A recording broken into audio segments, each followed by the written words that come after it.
Hello everyone. If you are new to my channel, then consider liking and subscribing. It will make me feel wonderful if you do it, thanks. By the way, I also have a Luffy fan fiction channel. If you are interested, the link is in the description. Naruto, The Game of Life by SeerKing. Uzumaki Naruto wakes up one day to find out that his life has been turned into a RPG game, thanks to his gamer ability. What should he do about this? Smarter Naruto. Naruto X Harem. Chapter 19. Confrontation.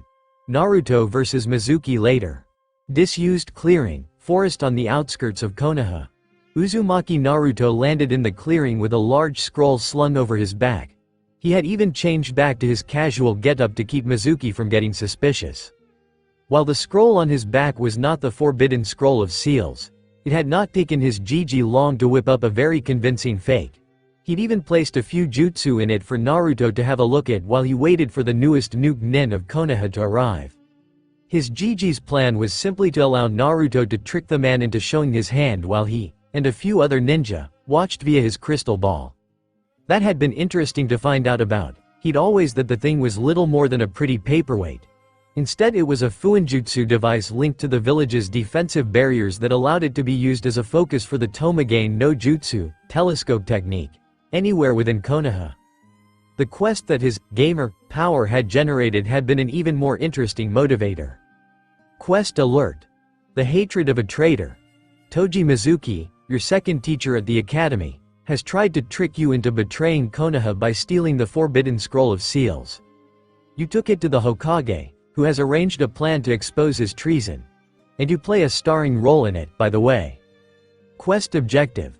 Deceive Toji Mizuki and make him confess his plans for the watching ninja, then survive for 2 minutes against him in combat until the Anbu arrived to take him into custody. Bonus objective 1.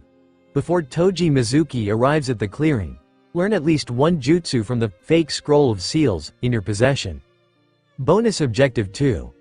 Learn all of the jutsu in the fake scroll of seals before Toji Mizuki arrives in the clearing. Bonus objective 3. Defeat Toji Mizuki before the Anbu arrive in the clearing. Secret objective.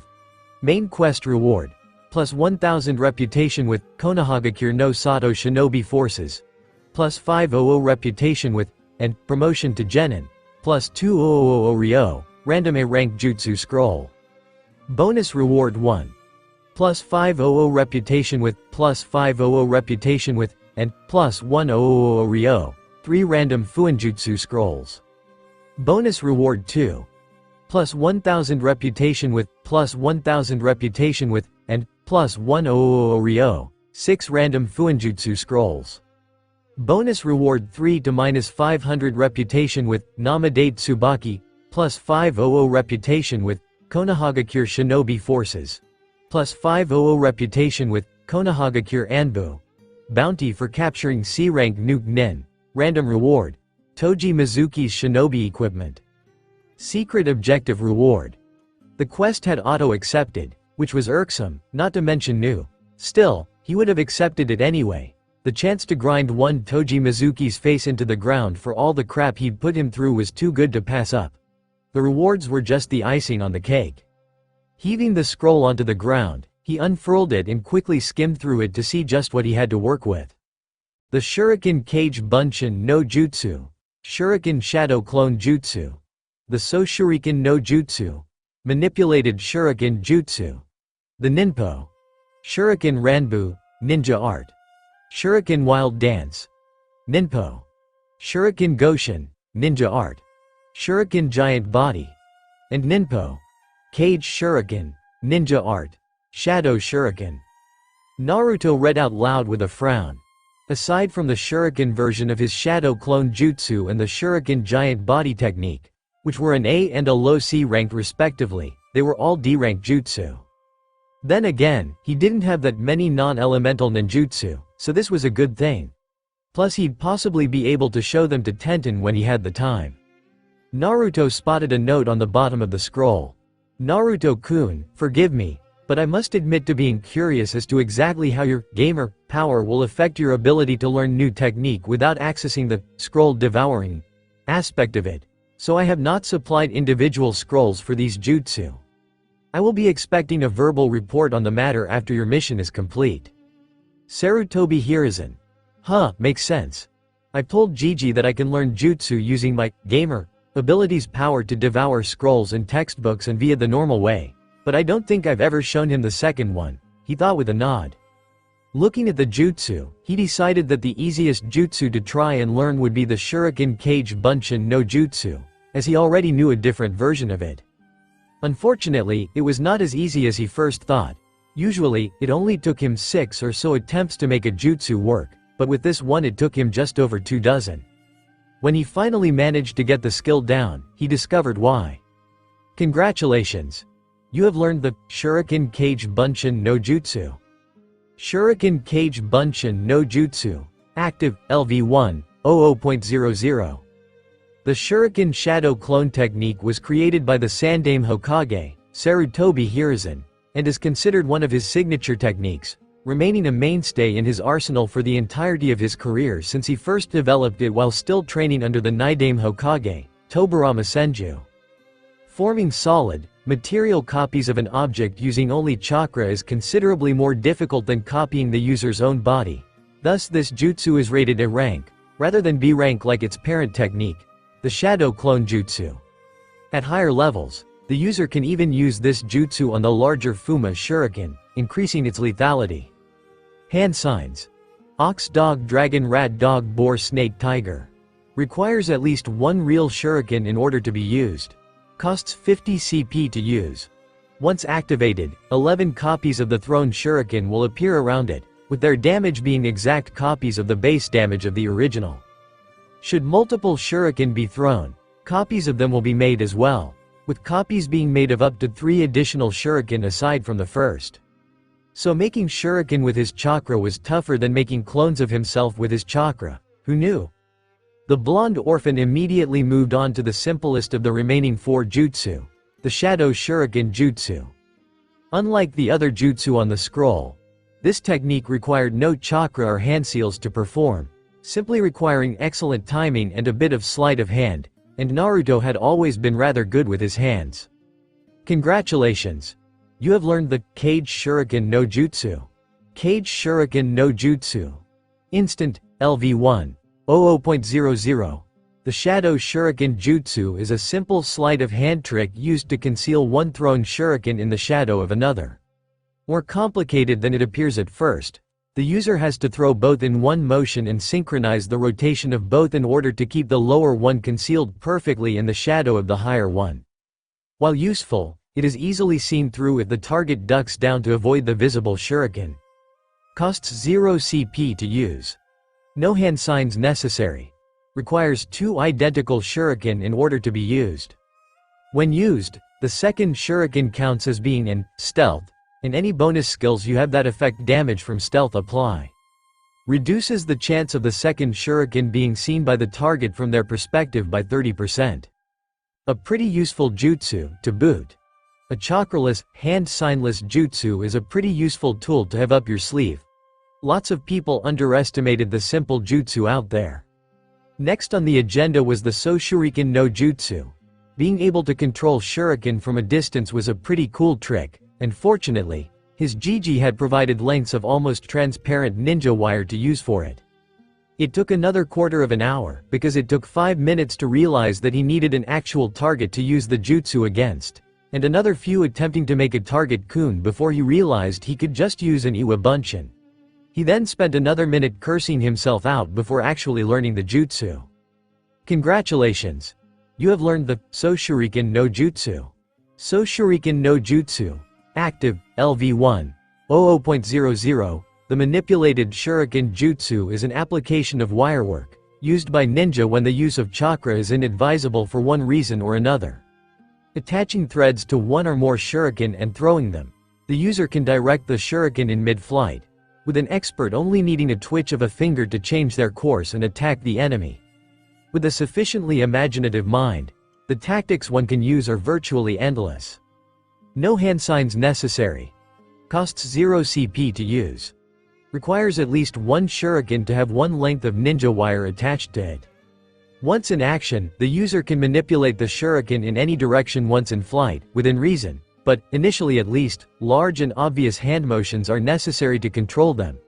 With practice, that can and will be reduced to slight finger twitches. If used to attack the enemy from an unexpected direction, the damage of the shuriken is increased by 10 and the chance for a critical hit is increased by 10%. Naruto was starting to see the trend. Even if he had bucket loads of chakra to throw around, his lesser chakra control skill was not helping much in stopping him from wasting chakra with every jutsu he used. Eventually, he'd run out. Having jutsu that didn't require chakra to use as a backup for when, if it happened, would be useful. The next one he tackled was the Shuriken Ranbu jutsu, which basically sounded like a powerful version of his cluster throw skill. And sure enough, when he acquired the skill, congratulations! You have learned Ninpo Shuriken Ranbu. Similar skill found, cluster throw LV10, has been absorbed into Ninpo Shuriken Ranbu. Ninpo Shuriken Ranbu is now level 6. Ninpo Shuriken Ranbu Instant LV6 48.97 Ninja Art. Shuriken Wild Dance combines slight chakra enhancement of the arms with a double handful of shuriken, resulting in a powerful technique. This technique can be combined with numerous draw techniques, infusion techniques and other aspects of the ninja arts to further increase the potential of this already useful technique. Please note that in order for this technique to be used to its best, a holster on both legs is required. 15% chance to fumble the shuriken. No hand signs necessary to use. Adds plus 15 to the damage of each shuriken. Costs 10 CP per shuriken. Huh, wonder why that happened. Naruto blinked before shrugging. Cluster throw had only been a skill, not a jutsu skill like Shuriken Ranbu was. Maybe jutsu skills were superior to ordinary skills and subsumed skills that matched them exactly or a part of them. Even, it was worth thinking about. The last jutsu was Ninpo Shuriken Goshin. That was an odd one, enlarging a shuriken to twice the size of a Fuma shuriken, or enlarging a Fuma shuriken to twice the size of a 4-person dining table. Big, obvious and as subtle as how he had been months ago, stealth abilities aside. How it could be useful, he didn't know. Congratulations! You have learned Ninpo Shuriken Goshin. Ninpo Shuriken Goshin. Instant LV1 00.00 Ninja Art. Shuriken Giant Body was created by Sarutobi Hiruzen during his time as a member of Team Tobirama. While it may initially seem to be unsubtle, it can be more nuanced than it first appears. By expanding the target shuriken at just the right moment, the enemy who thought they had avoided a shuriken by the barest of margins ends up with a surprise injury, something that can influence the course of battle. Hand sign. Tiger costs 45 CP to use. Requires either a single standard shuriken or a single Fuma shuriken in order to be used. Upon execution of the jutsu, the target shuriken expands to a size determined by what it is. A regular shuriken will grow to twice the size of a Fuma shuriken, while a Fuma shuriken will grow to twice the size of a 4-person dining table. The damage of the shuriken is then changed to reflect its new size. A shuriken's new damage will be that of a standard Fuma shuriken plus 20. While a Fuma shuriken's damage will be tripled. Naruto blinked. That was a pretty good jutsu. It was only useful so long as the enemy didn't expect it, or otherwise as a distraction, but inside those limits, it was very useful. He made a note to not underestimate jutsu again based on their initial description. Well, now I don't have any more jutsu to learn, I'll practice, he decided. Half an hour later, office of the Hokage, Konohagakure. Troublesome, Shikaku grumbled. So why are we here, Hokage-sama? I'm certain he was about to tell you when you interrupted him, Shikaku-san. Hyuga Hiyashi said calmly. Agreed. Aburame Shibi stated. I was waiting for the right moment, Shikaku-san. Sarutobi said gravely. As you know, Uzumaki Naruto has made off with the Forbidden Scroll of Seals, or so people have been led to believe. As evidence, he pulled the scroll up from where it had been resting since Naruto had left his office. Ah, can I then ask why you have half of the shinobi forces scrambling to find Uzumaki-san if he is not, in fact, a thief? The head of the Hyuga asked delicately. Because someone is playing this for fools, gentlemen. The Hokage scowled. Somehow, one Toji Mizuki managed to get a message inside of Naruto-kun's apartment, which is under strict Anbu observation and protection, without the watchers noticing. The contents of the message were designed to try to trick Naruto-kun into stealing the scroll under the guise of a secret test for the top 10 graduates. He didn't fall for it. The perennially lazy Nara clan head stated, and he brought it to you. You're planning on entrapping Mizuki using the kid as bait and us as witnesses using the Tomagain no Jutsu. Sneaky and cold there, Hokage-sama. Looking very much unaffected by the accusations leveled at him by his Jonin commander, the Sandame tapped a finger on the desk for a moment. Mizuki-kun has been under investigation for a number of months now. He has, at the very least, taught flawed taijutsu techniques to Naruto-kun, delivered doctored jutsu scrolls to Naruto-kun, attempted to casually injure Naruto-kun and supported and perhaps even helped facilitate the current nonsense at the academy. This is the last nail in his coffin. With this as evidence, he moves up from improper conduct and petty maleficence to outright treason. Naruto-kun, as the one to whom the majority of the ills have fallen upon, was eager to aid in Mizuki-kun's downfall. I can imagine. Hiyashi raised an eyebrow. Though I am curious as to why this elaborate bit of subterfuge is needed. Surely there is already enough evidence to bring Toji-san up on charges. There is. Agreed Hiruzen. However, there is currently some evidence that Toji-san has been acting with the aid of outside factors. With that being the case, more drastic measures are needed. Ah. Shibi made a slight sound of realization, before nodding his head in understanding. You wish to have Toji-san's guilt be completely irrefutable so that he may be placed under Ibiki-san's tender mercies, I believe is the term? An irritating, but necessary, piece of law was that without overt and absolute proof of treason, or at least significant and convincing evidence of treason, a member of the Konohagakure shinobi forces could not be fully interrogated as if they were an enemy shinobi. This meant no physical torture the way Mitarashi Anko liked to use, no sleep and food deprivation and so on. Psychological torture had also been limited ever since Ibiki had become the head of the T&I department. Before that, it hadn't been seen as a threat. More fool the idiots inside the village who had fallen afoul of Ibiki when he had become the head of T&I and began more and varied uses of particularly heavy levels of psychological torture as long as he could get away with it. Several people had been so traumatized by the man's tactics that they had to have regular counseling sessions. Those that were allowed to live after the information was extracted anyway. Psychological torture may not leave visible scars, but the wounds it left were far more grisly and harder to heal for that. Just so, Shibi-san. Sarutobi nodded grimly. The ones responsible academy directly are already under Ibiki and Anko's tender mercies, but so far most have proven to be simple cat's paws. Toji Mizuki has, at first glance, been only peripherally involved in the matter. Another pawn in play, but several factors do not add up.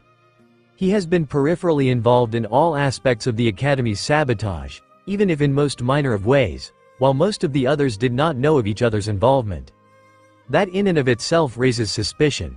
More so, since the investigation has begun, his behavior has become more erratic and his targeting of Naruto-kun more apparent.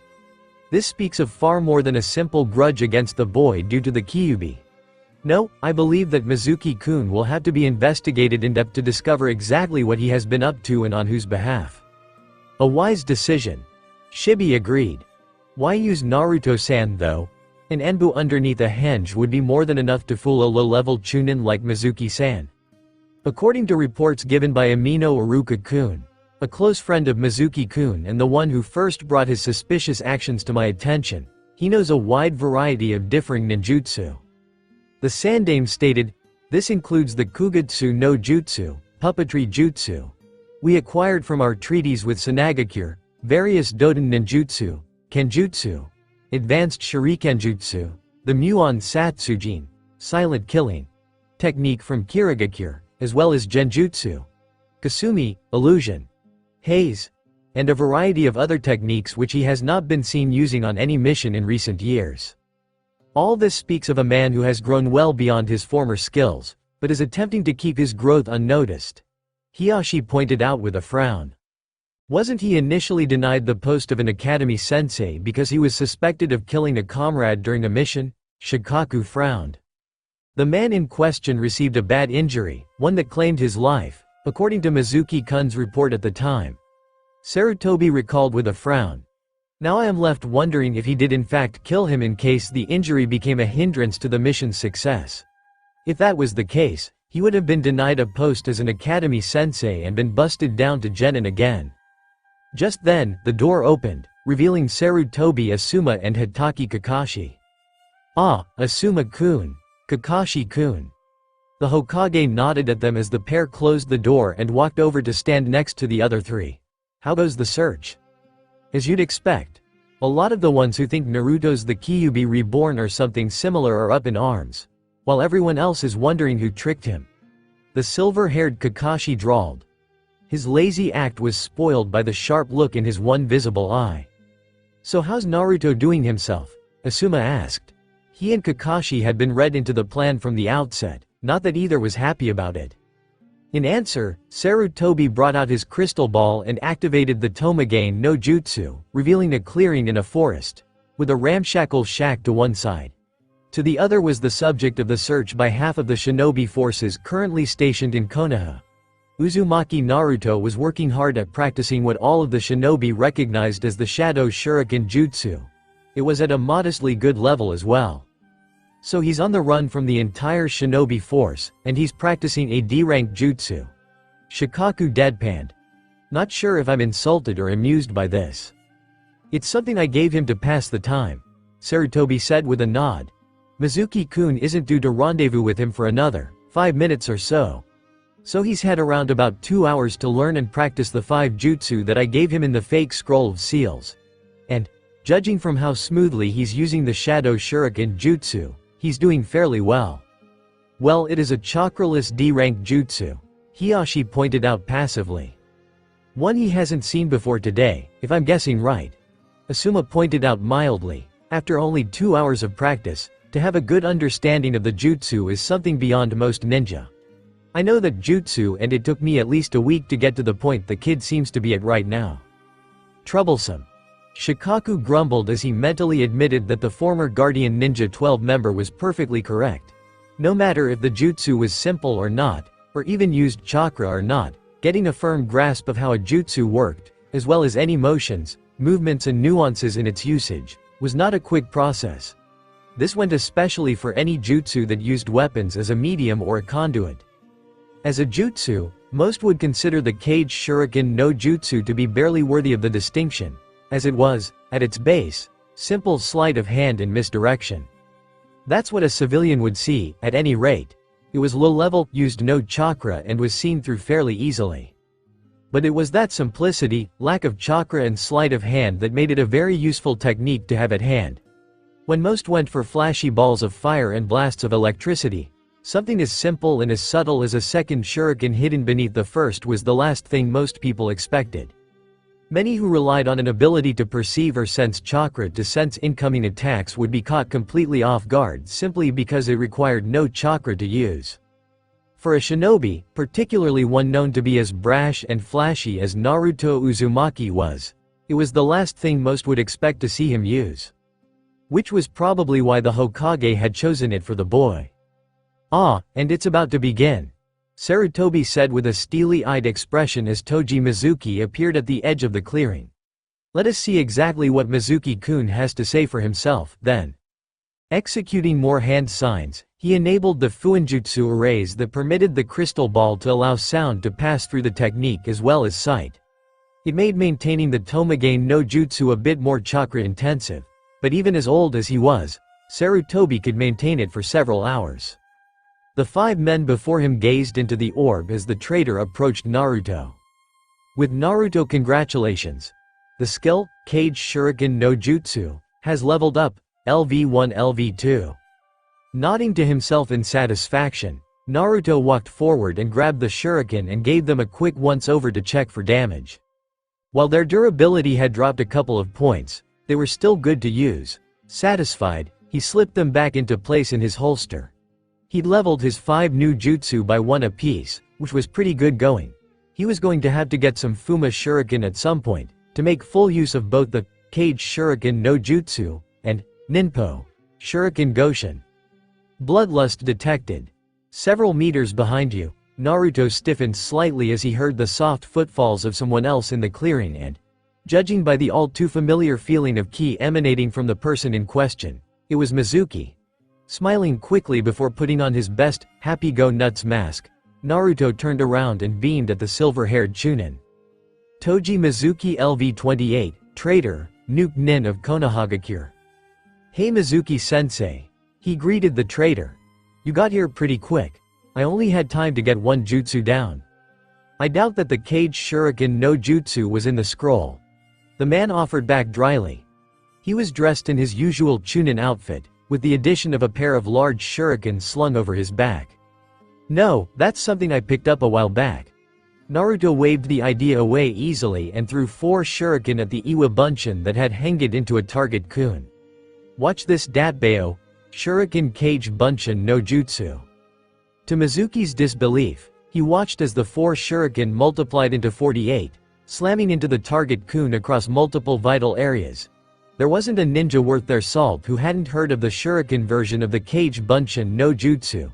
Created by the Sandame Hokage, it was a rank above the parent jutsu and was an exceptionally deadly jutsu when used correctly.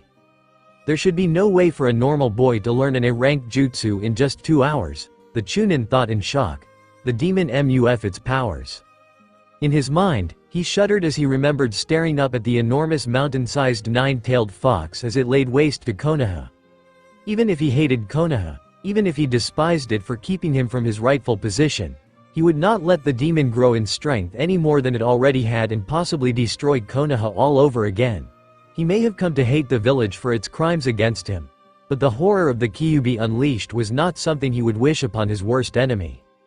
Mizuki-sensei, Naruto said with a cocked head. You okay? You're pulling a funny face there? Oh, yes, just a bit of trapped wind, he lied. What are those things on your back?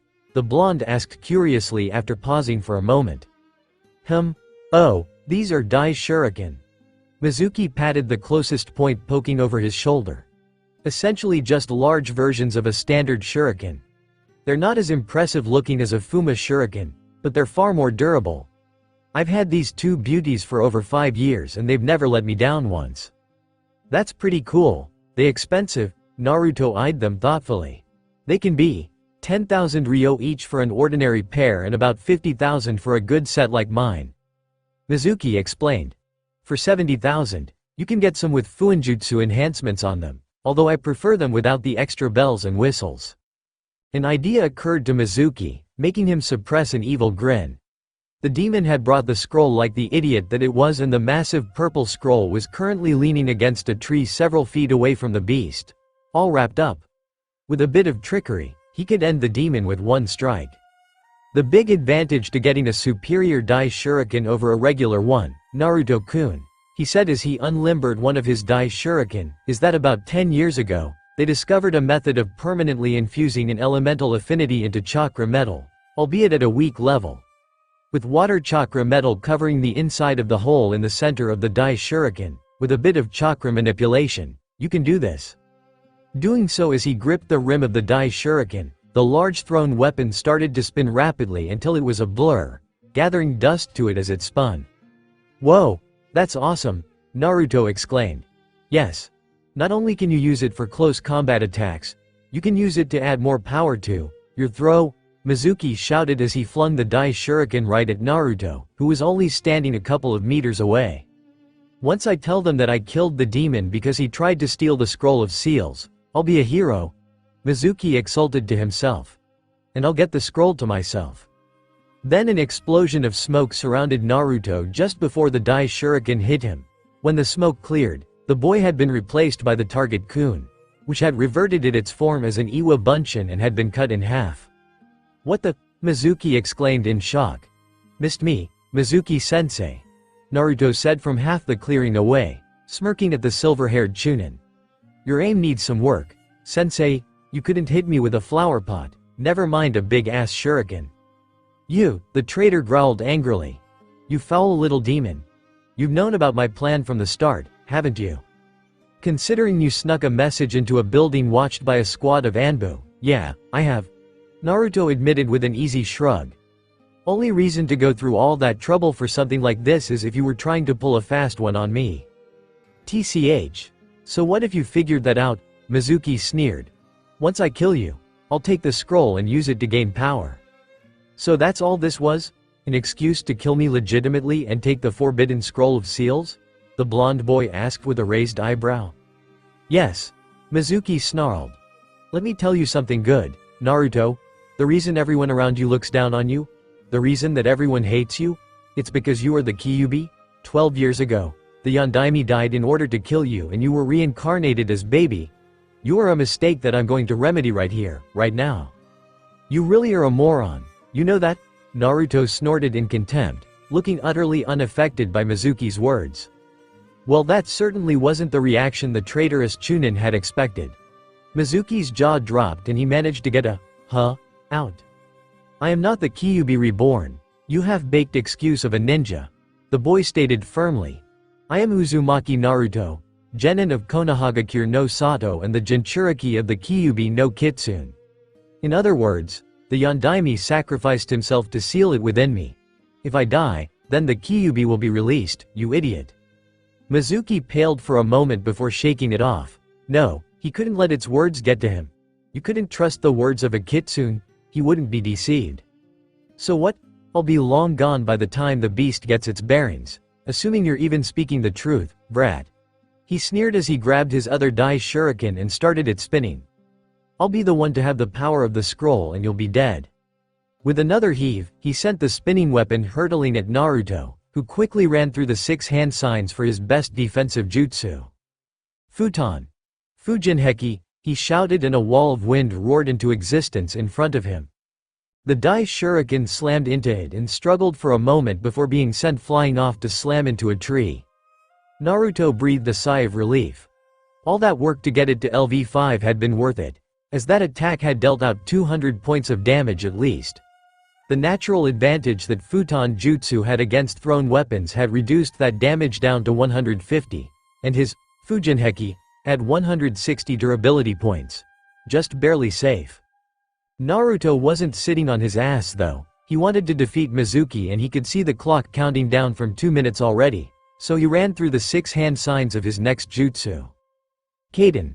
Hotarubi, he called out and breathed out a swarm of small fireballs. They passed straight through the Fujinheki, growing in size as their power was boosted by the Futon Jutsu and flew out to attack Naruto's target, Mizuki. Doden. Doryuheki, Earth Style Wall, Mizuki yelped as he made the tiger hand sign and slammed his hands on the ground, making a very crude wall emerge from the ground. The crude design and shaky construction a result of only using a single hand sign to activate the jutsu, it could be presumed. The small fireballs, each the size of a large grapefruit thanks to the Fujinheki they had passed through, and numbering at least 150, started striking the badly made Doryuheki, each gouging out a part of the loosely packed earth that made it up. Doden. Dochu Eigyo, Earth Style. Underground projection fish, Mizuki whispered as he sunk into the ground, abandoning his position to attempt to sneak up on the demon. He'd use Doden. Shinju Zanchu, Earth Style. Double suicide decapitation, to drag the brat into the ground up to his neck and then cut his head off. Naruto frowned as no counterattacks were forthcoming from Mizuki, which wasn't like him. The man should be counter-attacking at this point. Then a nugget of information that his Jiji told him made him make the snake and dog hand signs. Doden. Mogura Kanchi, Earth Style. Sensing like a mole, he whispered. It had only been 2 weeks ago that he had, once more, defeated Mogura Wagora, the massive mole, and earned this jutsu. It was, put simply, Mogura Wagora's ability to sense movement on and in the earth. Very useful to use against people who snuck up on others underground, such as one Toji Mizuki was doing. Let's see you dodge this underground, Doden. Dongan. Naruto shouted and stamped his foot. Underground, beneath an oblivious Mizuki, a menhir formed and shot up through the earth straight at the man. At the last minute, Mizuki noticed it and tried to dodge, but it was too little too late. The massive stone slammed straight into his solar plexus and started pushing him uter. Both Menhir and Man emerged from the earth, flying up into the air before separating and crashing to the ground in separate places. Toji Mizuki has had the stun status effect afflicted upon him for 30 seconds. Okay then, eat this, Naruto grinned and clenched one fist, a dragon's head forming around it. It had taken until level 15 before the jutsu he was about to use had dropped to a sufficiently low time to charge, but it was gonna be so worth it. Futon. Ryuha.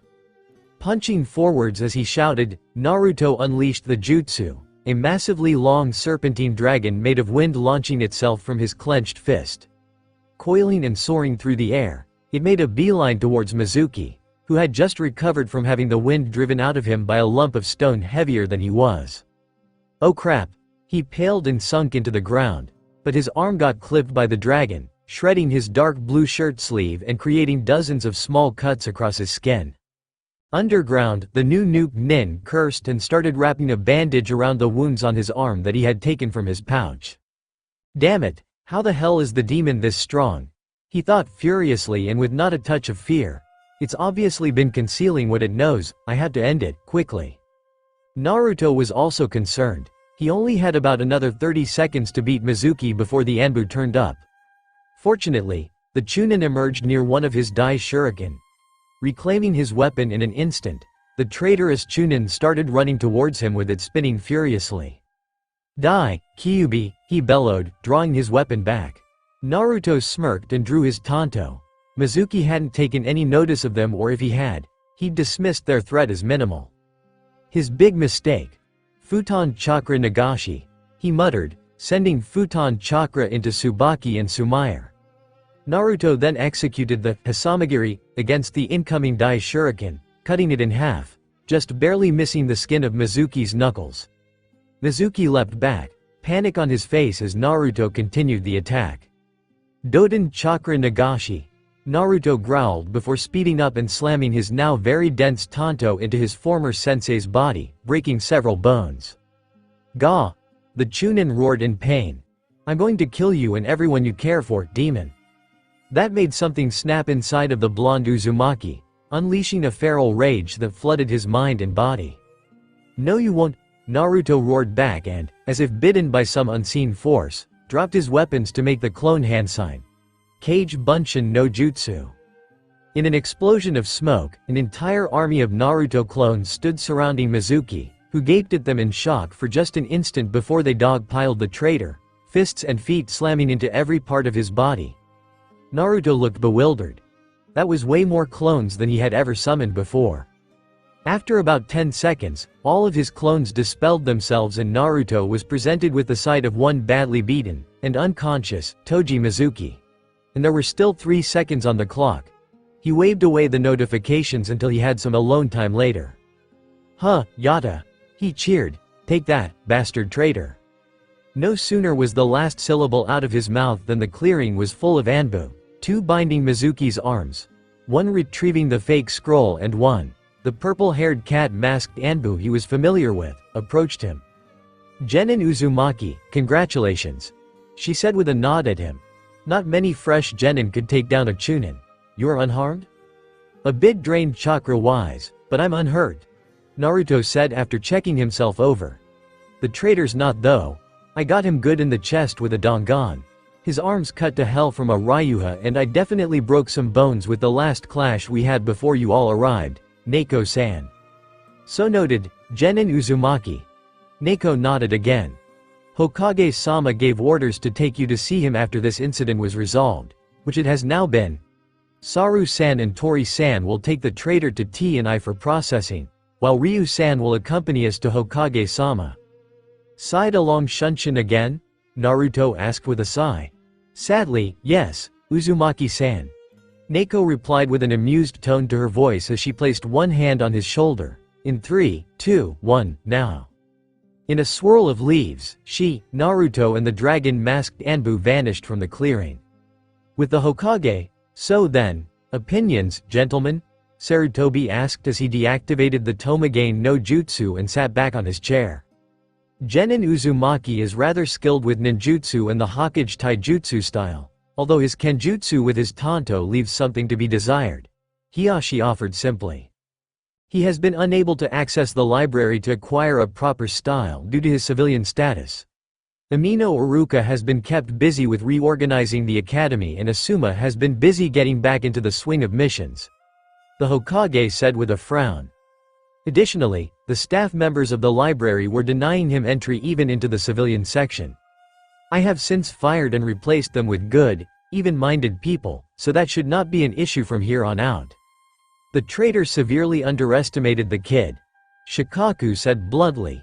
He was also slightly more skilled than we gave him credit for, but I do wonder about why he didn't try to use genjutsu on the kid. Says in his academy files that the Uzumaki has almost no ability to detect or dispel genjutsu.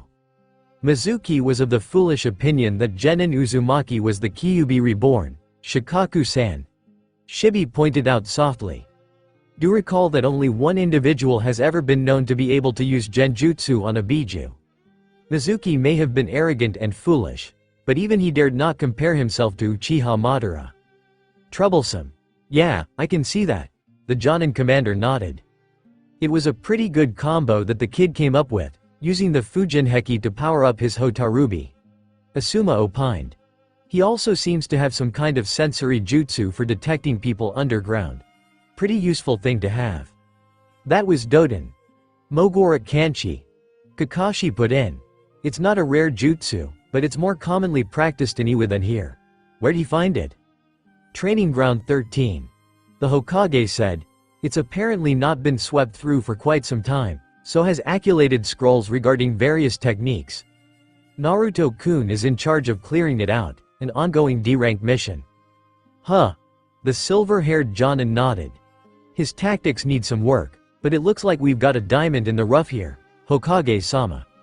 The sheer number of clones he created at the end there. Agreed. Shibi nodded. He has also mastered the Kawarimi no Jutsu to the point of not needing hand signs or verbal intonation. Not something that you would expect from a genin, or even most fresh chunin. One does not usually reach such a level with it until they are approaching Tokubetsu or even full Jonin level. Thank you. As to Toji Mizuki, he is to be interrogated by Ibiki personally.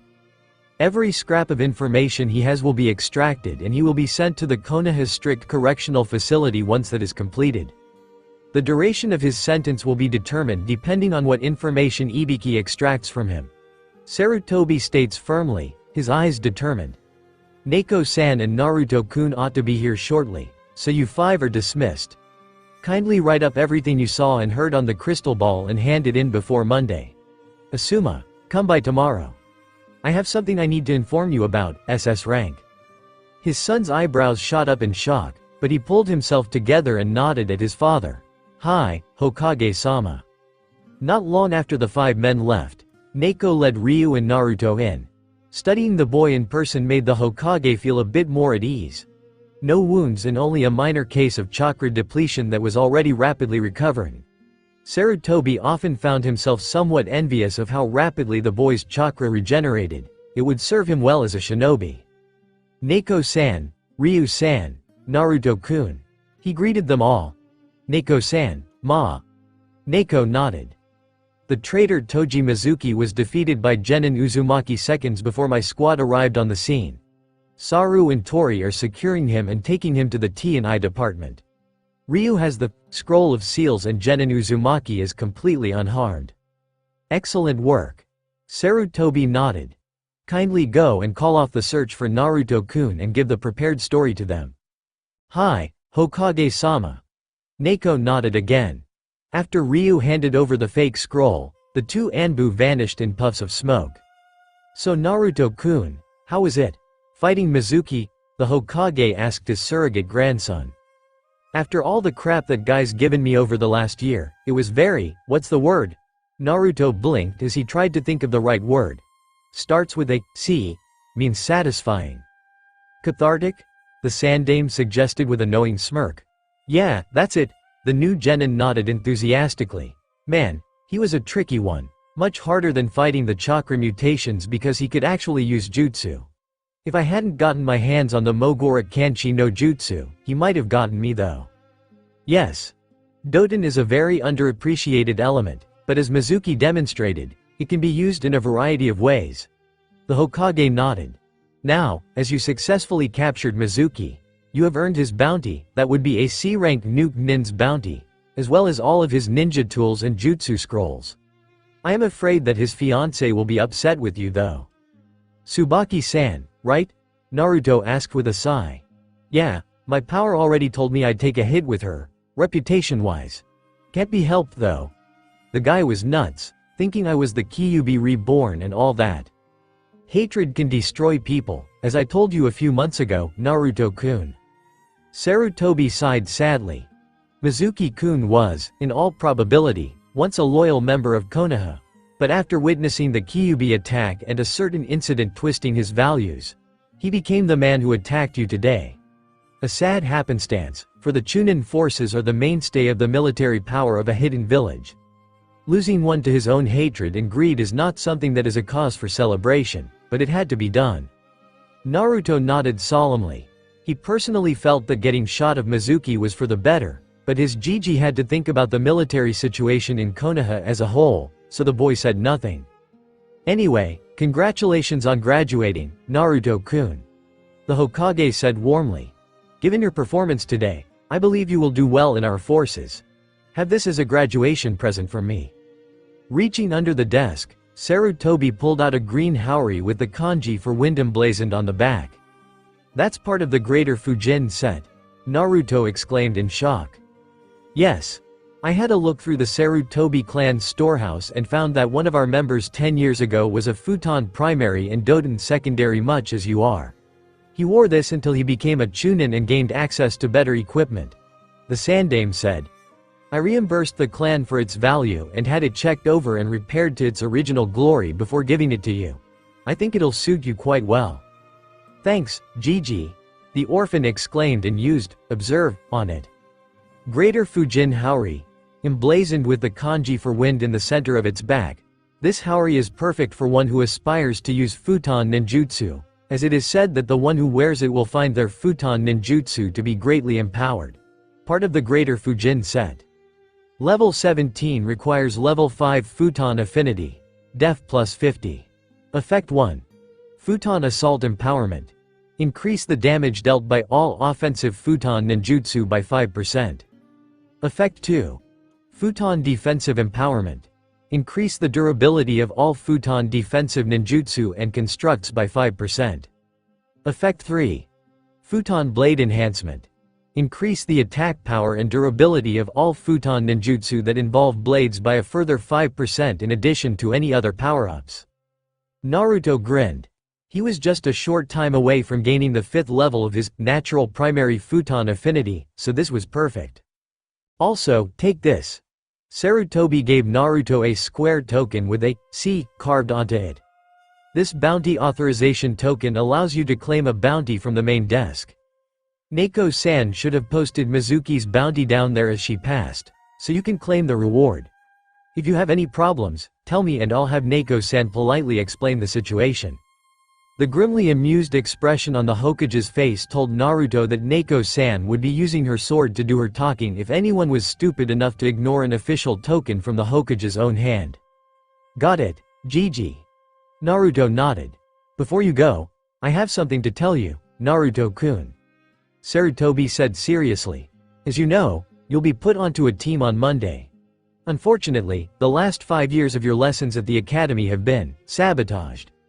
Not just you, but your entire class.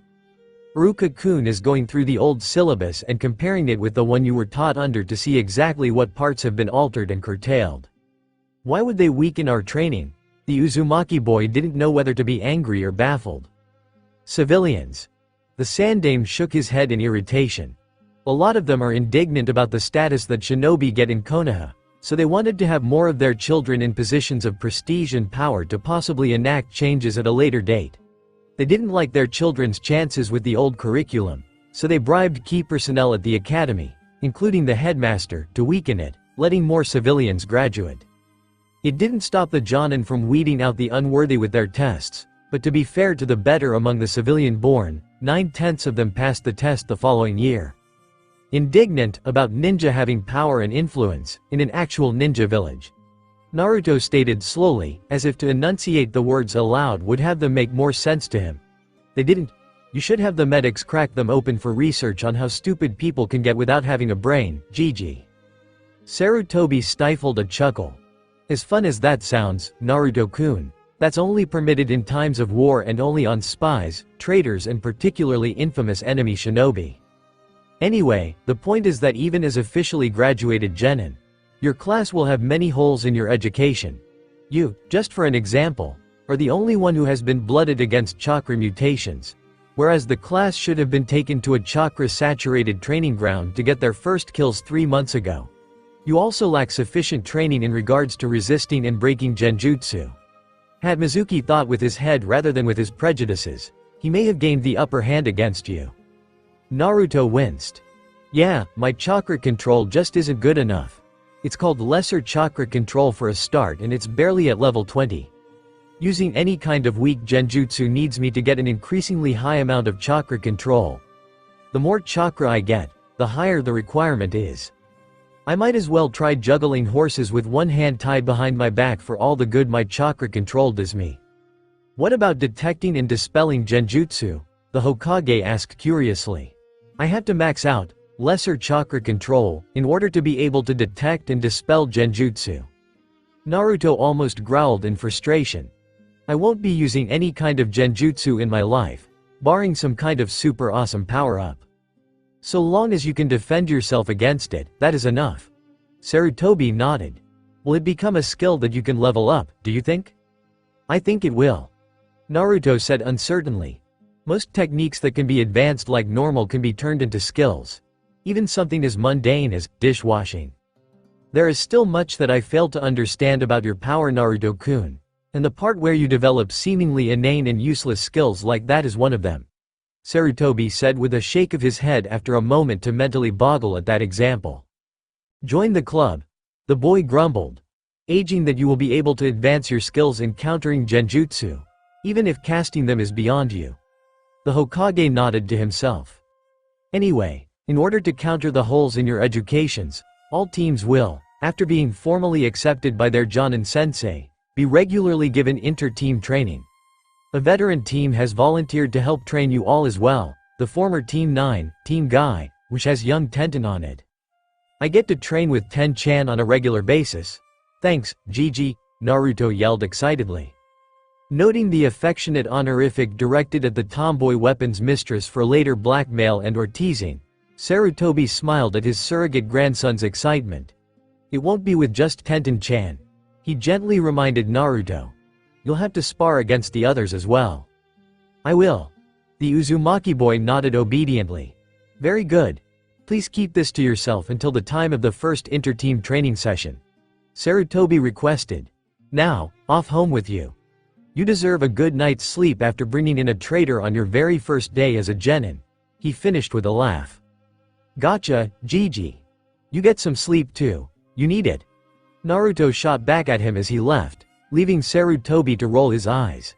He hadn't gone to bed before midnight since halfway through his first reign as Hokage. Hokage-sama. An Anbu appeared in a puff of smoke not 10 minutes later. Some members of the search party are asking to speak with you regarding Naruto-san. Kindly tell them that Naruto-kun said to say that they have been pranked. Sarutobi smirked. And that he was standing in roughly the same spot for almost 2 hours, so he was most disappointed that no one was able to find him. That is an evil thing to do to Naruto-san, the Anbu observed. He likely would have said something like that had he thought of it as a prank rather than a mission. The Hokage pointed out fairly. As it is, we need an excuse to tell everyone regarding the incident that does not involve Mizuki's treachery. There has already been too big of a shakeup at the academy without throwing further accusations of treachery and treason at them. A last, wide-scale prank by Naruto-kun would fit this situation, and it is a further explanation beyond what Neko-san told them earlier. Neko had told them that it was a classified incident, but Naruto had not been treacherous or treasonous. This would simply make them indignant against his pranks. And sure enough, a few minutes after the Anbu left. That blonde bastard. Music to my ears. The old man smirked as he started on the next mound of paperwork that this day had piled up on his desk. I wonder how it will be for Naruto-kun to be on the receiving end of a prank for a change. With Naruto living room, Naruto's apartment, Amikage apartments. All of a sudden, Naruto was struck by a shiver going down his spine. He felt as if someone was plotting against him in a non-malicious fashion that was still going to be a pain to deal with. Shaking that feeling for the moment, Naruto turned his attention to the multifarious messages floating around him. With a small mental command, he organized them into order and then started reading them. It was one of the tricks he had learned that wasn't a skill. You have delivered a series of critical blows to Toji Mizuki. He has had the broken bones, ribs, hip, debuff inflicted upon him. Congratulations! You have defeated Toji Mizuki. Experience cannot be gained as you have maxed out your class level cap. As this is quite the hefty chunk of EXP, it will be deferred until after you class up. Quest complete. The hatred of a traitor. You successfully tricked Toji Mizuki into revealing his plans to the watching Hokage. Quest reward. Plus 1000 reputation with Konohagakure no Sato Shinobi Forces, plus 500 reputation with, and promotion to Genin, plus 200 Ryo, Sweden. Daibakufu no Jutsu, Scroll. Bonus Objective 1. You successfully learned one jutsu from the fake Scroll of Seals before Toji Mizuki showed up. Bonus Objective 1 reward. Plus 500 reputation with, plus 500 reputation with, and plus 100 Ryo, Fuinjutsu. Funyu no Jutsu. Scroll, Fuinjutsu. Shikoku Fuin. Scroll, Fuinjutsu, Ofudakekai. Bonus Objective 2. Much to unanimous amazement, you were able to learn all 5 of the jutsu in the fake Scroll of Seals, without using the scroll absorption system. Kudos to you. Bonus Objective 2 reward. Plus 1000 reputation with, plus 1000 reputation with, and plus 100 Ryo, Fuinjutsu. Kai. Scroll, Fuinjutsu. Sanpo Fuin. Scroll, Fuinjutsu. Zentai Kenza. Scroll, Fuinjutsu. Fuka Hoin. Scroll, Fuinjutsu. Keiyaku Fuin. Scroll, Fuinjutsu. Nuno Shibari no Jutsu. Bonus Objective 3. You successfully went above and beyond what was expected of you by the Hokage and Anbu and successfully defeated the Nuke Nin Toji Mizuki in one-on-one combat, with seconds to spare on the clock. Bonus Objective 3 reward. Minus 500 reputation with Namadate Tsubaki, plus 500 reputation with Konohagakure Shinobi Forces, plus 500 reputation with Konohagakure Anbu, bounty for capturing C-rank Nuke Nin, 200,000 Ryo. Greater Fujin Haori. Toji Mizuki's shinobi equipment. Quest completed. Growing a cherry blossom. With hard work and grit, the formerly borderline wimpy Sakura is just barely hitting the average for fitness amongst active duty genin. Good work. Quest reward. Plus 750 XP. Deferred until after class up. Plus 600 relationship with Haruno Sakura. Fuma Shuriken, foldable type. Congratulations.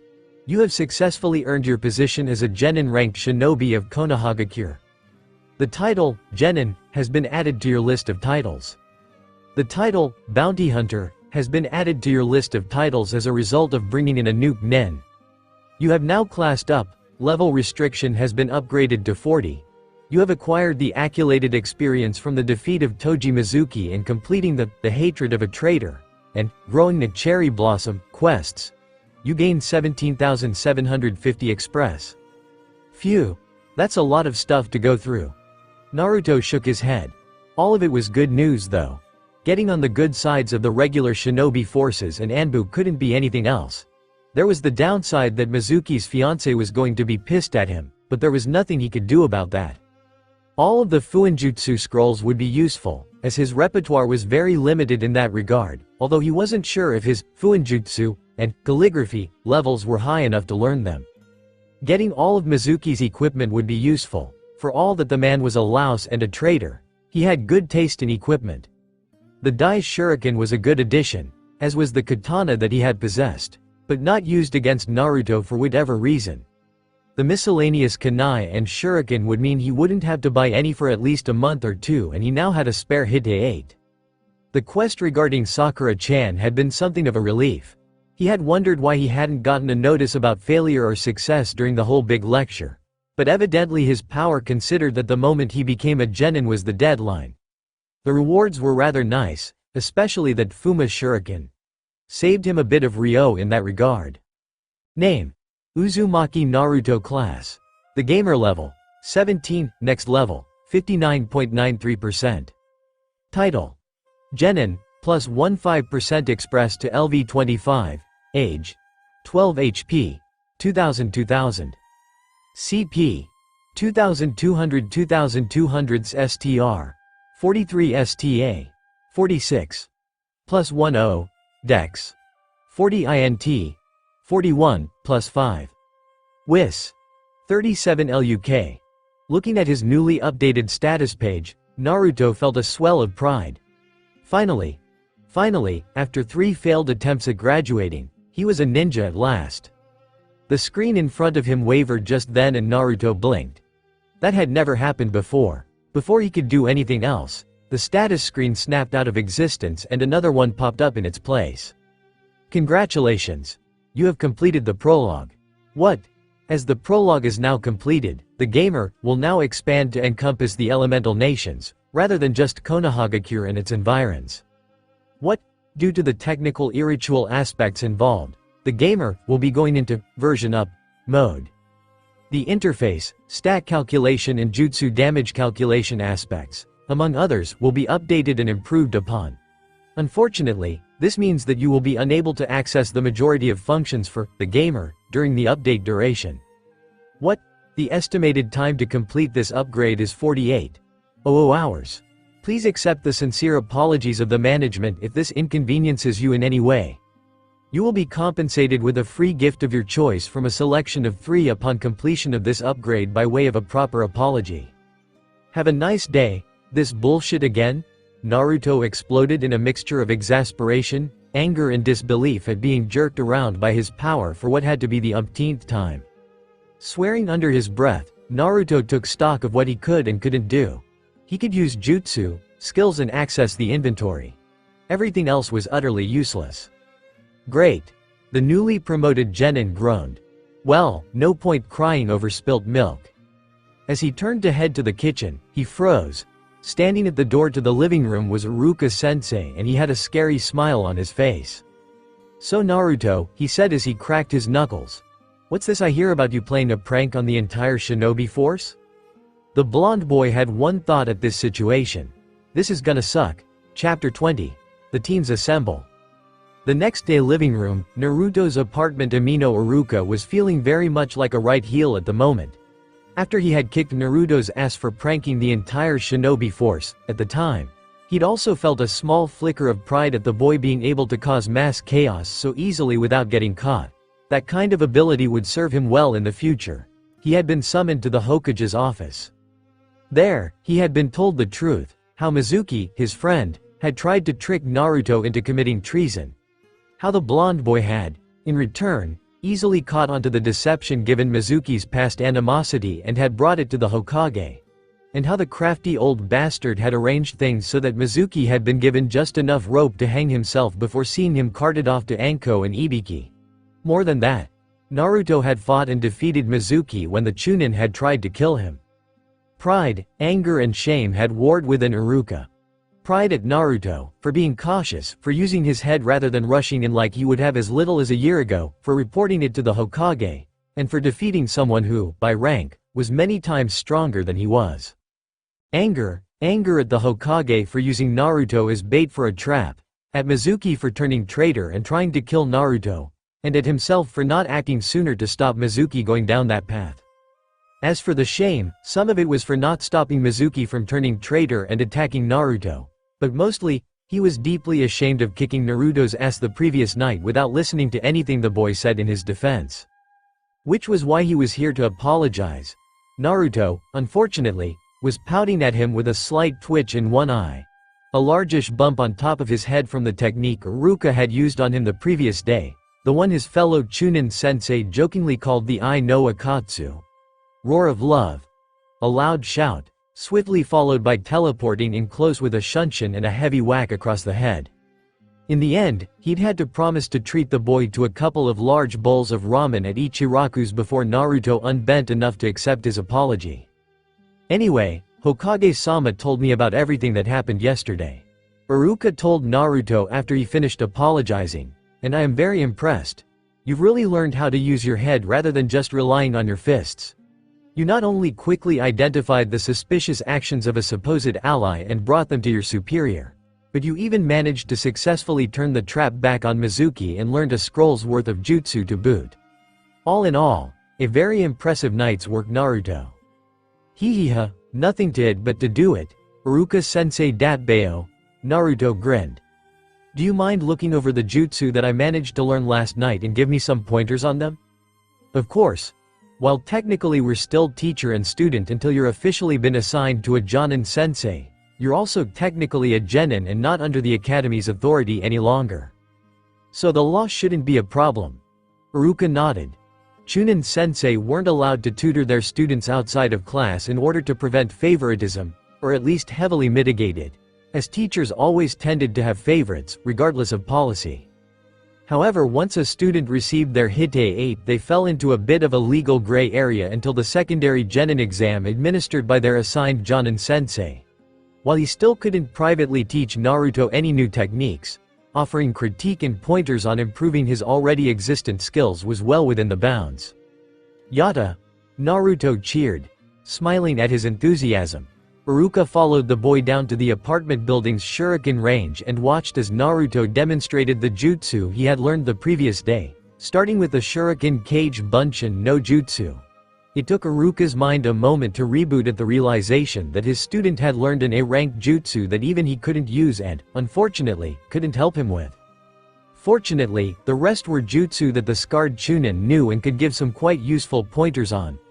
Posture and throwing technique for the cage shuriken no jutsu, for example, as well as a bit of improvement with directing the wires with the so shuriken no jutsu. He'd had to rack his brains for the Shuriken Goshin and Shuriken Ranbu Jutsu since he'd learned those when he was just a fresh genin himself, and it had been several years since he'd had to actively use them. I have to say, I'm impressed, Naruto. The Chunin admitted a couple of hours later. Learning one, maybe two, of those jutsu in a single day is something that most experienced genin could accomplish. But all five over the course of a few hours? You've really been making amazing progress the last few months. But this is simply extraordinarily. Iruka was internally smirking as Naruto blushed and scratched the back of his head awkwardly as he was wont to do when he was praised. The poor boy wasn't used to people honestly praising him. So Iruka-sensei, how are the teams gonna be chosen? Naruto asked, strategically redirecting the conversation. Ordinarily, the class's various teachers would assign the teams based on a combination of requests from the Jonin sensei and their own observations on compatible skill sets and personal synergy. The Chunin replied, allowing the very obvious deflection to pass, this once. The only obvious odd one out would be pairing the Rookie of the Year, the top kunoichi and the lowest ranking class member together. The theory behind that being that the more skilled pair of genin will help to bring up the abilities of the less capable student. Naruto nodded, having heard that before from the Hokage himself. But this year, thanks to some revelations, I understand that Hokage-sama is choosing the teams himself. Iruka continued more seriously. Standards have dropped at the academy, and I was so busy teaching that I didn't question the change in materials. You were just doing your job, Iruka-sensei. The boy protested. Hands down, you're the best sensei at the academy datbeo. Thanks, Naruto. The Chunin chuckled, honestly touched at the boy's high opinion of him. But I should have taken my concerns to the Hokage when they first happened.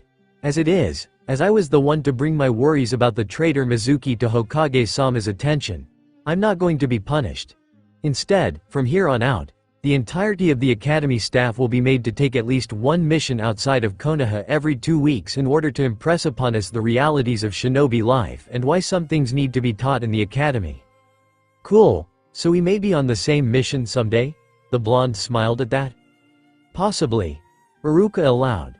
But most genin do basic D ranks inside of Konoha in order to build up experience at working as a team for quite some time before even high D ranks, like that escort mission that Ayame-chan left on to get ingredients, are made available to them.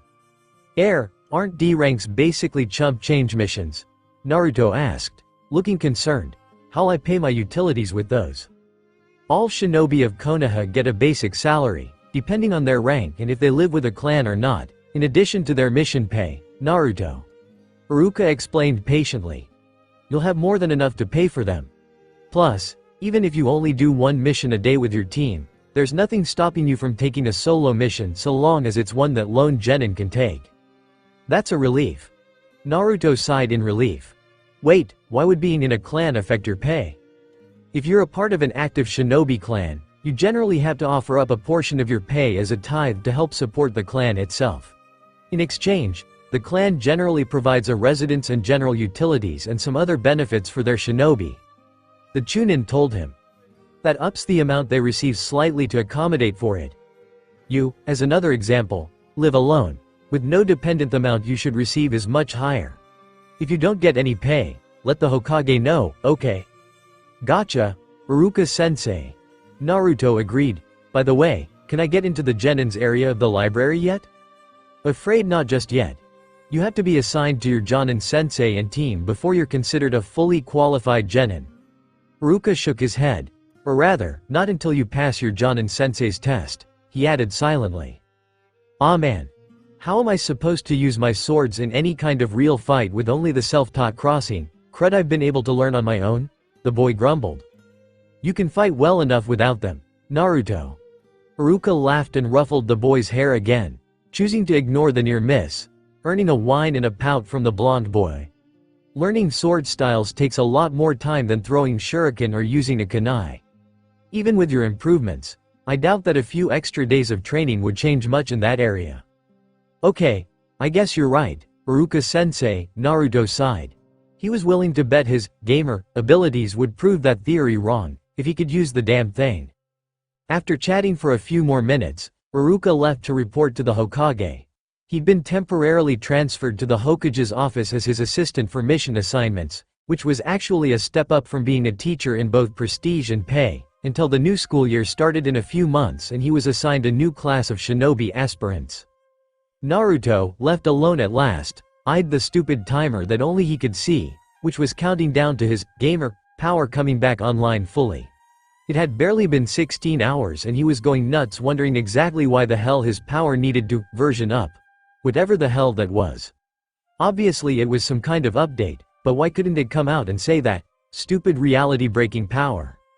Shrugging, the boy decided to go show off his Hite 8 to Ayame, who was probably back from her errand by now. As he walked through Konoha, he mentally rolled his eyes at the increased angry glares that the villagers were giving him with the addition of his ninja headgear. Seriously, didn't they have anything better to do than increase the level of his detect bloodlust skill? Granted, it would be damned useful on missions outside of Konoha, but having to constantly deal with that little mental nudge that someone, or rather a lot of someone's, were glaring at him from multiple directions with the desire to kill was fairly distracting at first, disheartening after a while, and was currently more than a bit irritating. No sooner had he arrived at Ichiraku Ramen was he swept up in a glomp by Ayame, who was squealing about how proud she was of him for graduating at last. Naruto would have replied, but he was a bit busy suffocating from having his face plunged into his older sister figure's breasts. Ayame, you may want to let him go, Tucci remarked in amusement, otherwise we'll lose our best customer. Letting out a squeak of shock, the girl released a blue-faced Naruto, who started gulping in sweet, fresh air. Sorry, Naruto-kun. The brunette apologized, red-faced in embarrassment and mortification. It's okay, Ayame ne. Naruto replied after a moment. Just, try not to suffocate me again, ne? Sure thing. Now let me see this. Ayame peered at the Hite 8. Looks like Iruka-san did a good job of looking after it. Congratulations, Naruto-kun. Hee, Naruto preened at the praise. No going back to the academy for me. Have an Uzumaki special on the house, Naruto. Tucci said, placing a bowl on the counter. An Uzumaki special was, To put it simply, a large bowl with almost every ingredient you could put in ramen included, with an extra thick and nutritious soup. Not being one to pass up free food, especially Ichiraku ramen, Naruto sat down and tucked in with relish.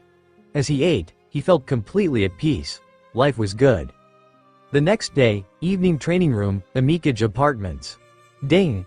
Naruto, in the middle of practicing his throwing technique with a handful of kunai, winced at the sound of a bell going off right in his ear. The sudden noise also resulted in him fumbling the kunai he'd been readying, nearly impaling his foot. Yipe! What the? He looked around. Then he spotted the screen that had appeared, finally. Welcome, chosen gamer of your world. Welcome to the gamer interface, version 2.0, as opposed to the version 1 and version 1.5 that you have worked with before now. This version of the GI has been optimized for your world and its peculiarities, powers and peoples.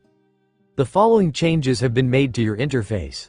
Experience gain for skill levels will now be rendered as a flat percentage to allow a greater ability to tell how far you are to progressing to the next level at a glance. Daily quests have been removed as a result of your advancement to the genin class and title. They have been replaced by the repeatable quest, D-rank drudgery. Achievements are now available. These are similar to titles in that your actions can unlock them, but they do not grant you any special abilities by possessing them, unless a title of the same name is unlocked at the same time, although you do get rewards of EXP, Ryo and occasionally jutsu, perks, flaws, special status, attribute points and ninja tools for them being awarded. Say, achievements, to have your past achievements catalogued and unlocked. The manner in which HP and CP is calculated has been altered to better represent the differences between different characters. HP is now calculated by multiplying a character's STR with their STA, while CP is calculated by multiplying your STA and WIS together and adding your STR and INT afterwards. Any bonuses or modifiers to your HP and CP will then be added on. The number of skills per day you can learn via skill absorption has been increased from 3 to 5. The alignment system has been overhauled. Now actions taken can affect it, as well as words spoken. New alignments have been added. The Naruto Bingo book has been unlocked. In this section, information about people that you meet and fight is collated, including stats, skills, jutsu and allegiances. The class system has been restructured. Due to the idiosyncratic nature of your world, this is a lot less important than it would be elsewhere. A class usually dictates the sort of skills that a person can use, but as most people on your world are either samurai or ninja, a decision was made to have the classes mostly act as reinforcing your general chakra and weapons skills, with a few differing abilities thrown in here and there. These are the main upgrades to your interface, but the full list can be viewed at any time. New features added, on the other hand, are waiting to be discovered. Go forth and try to find them. Notice from the management, please select from the 3 options below. This will be your free apology gift for the system going into version up mode so suddenly and without warning. Mastercrafted Konoha Chakra Blade, plus Mastercrafted Collapsible Spear, plus custom set of Shinobi Battle Armor, plus feeling his eyes cross from the information overload, Naruto quickly tidied up his kunai and trotted up to his apartment to take it all in. It had been about time for him to call it a night anyway. Eyeing the changes in his living room, he shrugged his shoulders at the change from numbers to a flat percentage. It probably would be easier to tell how close he was getting to leveling up from here on out, but it wasn't an important change, ditto for the removal of daily quests. From the name of the title of the new repeatable quest, D ranks were the same thing by a different name. The only difference would be that he would actually be getting paid by Konoha for doing them. The achievements part looked interesting, so he opened the right page by saying, Achievements. Achievements and you. Achievements are recognition by the system of you accomplishing a goal, be it so little as finishing basic training. Tai is slaying a great enemy. Most achievements garner small rewards of EXP and Ryo for the one who receives them, but some do not due to their nature, while others will grant a title, special status, flaw, consequence, skill, jutsu scroll or object. Do you wish the gamer system to run through the core Eidos data of your life thus far and unlock the various achievements that you have rightly earned? Why, N. As if you even had to ask, the blonde boy scoffed, hitting Y without any hesitation. Running Core ADOS scan, done. Chronicling achievements, done. Compiling system achievements matching, gamer, users life achievements, done. Assigning awards, done. Displaying achievements now. Please note that some of these achievements are merely speaking after the fact. The power of human sacrifice. You have had the Kyuubi no Kitsune sealed within you, making you one of the 9 Jinchuriki. Rewards, consequences. Inability to go above average chakra control, Kyuubi Jinchuriki, special status forced on you. Kyuubi Jinchuriki, title made available. Pariah. You are shunned by the majority of people of your hometown due to them knowing of your secret, when you did not even know yourself until recently. Consequence. Pariah, flaw forced on you. Watcher from above. Some entity is watching over you and others take note when that happens. Reward, consequence. Perk. Benton's blessing, gifted to you. Increased chances of running into spiritual entities. 3-time repeater. You have failed your graduation test twice and have gone through the academy's curriculum, as flawed as you now know it to be, 3 times. Rewards. 100 Express, 500 Ryo. King of Pranksters. You are the acknowledged top prankster in all of Konohagakure, even able to prank the Ansatsu Senjutsu Tokushu Butai, Anbu, and get away with it. Rewards. Granted, Prankster King, special status. The Orange Menace. You are in possession of a set of loud orange clothing that is highly unlike anything worn by a real shinobi. While not exactly the kind of thing you should wear, in terms of training your stealth, if you can sneak around with this on, you can be almost impossible to find wearing real shinobi clothing. Reward, consequence. Eyesore, flaw forced on you, plus 50% to all Stealth Express gains while wearing aforementioned eyesore of an outfit. The Gamer awakes, you have been selected as the Gamer for your world. Reward. The Gamer title has been assigned to you. The Gamer class has been assigned to you. The Gamer has activated. The basics, you have learned the basics of the Gamer. Reward. 200 Express. Coached by a dolphin, Amino Uruka has given you a revision lesson to repair your damaged foundation of shinobi knowledge. Reward. 100 Express. An affinity for destruction. You have discovered your first 2 elemental affinities. Reward. Futon. Kudan. Jutsu Scroll. Doden. Dosakidake. Jutsu Scroll. Landlord. You have been given control of a block of apartments, meaning you have to maintain them, as well as collect the rent. Good luck with that last one. Reward. Rent money.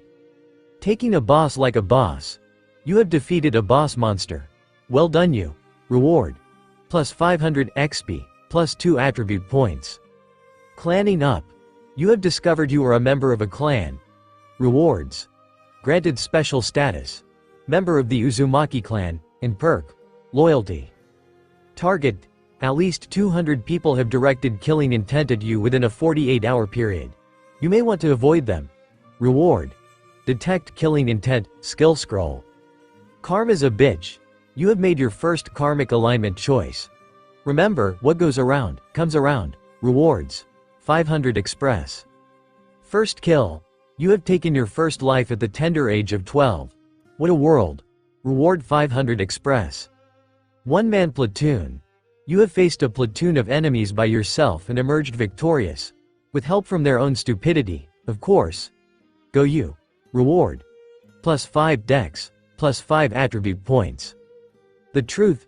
You confronted your surrogate grandfather regarding the truth of your status as a Jinchuriki. Remember that the truth doesn't always set you free. Reward.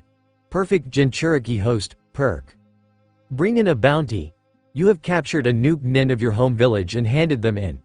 Reward. Bounty hunter, title. 3rd time's the charm. You have finally graduated from the academy. About damn time. Reward. Konohagakure Legacy Hite 8, Genin. Class available. Genin, title available. Again, the information overload was quite bad, so Naruto closed the window and resolved to go over it later in more detail. The next thing he did was pull up his status screen. He wanted to see what the heck his stats look like now. Name. Uzumaki Naruto class. The Gamer, plus, level. 17, next level, 61.12%. Title. Genin, plus 15% express to LV25, plus age 12 HP 4108 4108 CP 4061 4061 STR 43 STA 46 plus 10 Dex 45 INT 41 plus 5 WIS 37 LUK Attribute points 7 Special status Member of the Uzumaki clan Passive plus 5 int plus 10 STA plus 15% express to Fuinjutsu Skill Kyuubi Jinchuriki Passive plus 100 HP plus 100 CP per level Prankster King Passive minus 15% to reputation gains within Konohagakure, plus 10% to express gains in Trap and Stealth skills. Perks. Benton's Blessing outside the box loyalty. Perfect Jinchuriki host flaws. Pariah headstrong. Man, the new way of calculating my HP and CP rocks. Naruto remarked, boggling at the way his HP and CP had almost doubled since the last time he'd checked. It really showed how far he'd come since he'd first opened up his status screen just a few months ago. Another irritating ding rang out all of a sudden. Many apologies, due to the abrupt and disruptive nature of the version up. 2 achievements were missed by the core Eidos scan, displaying now. Shadow Master. You are the acknowledged master of the Shadow Clone Jutsu, having created more at once than any other person since its creation. Senju Tobarama would be proud. Reward. Shadow Master, perk. Deep Chakra Well. You unleashed an amazing amount of chakra, tapping deep into your burgeoning reserves in a moment of great anger and stress, resulting in improvements to your chakra network and chakra coils. Reward.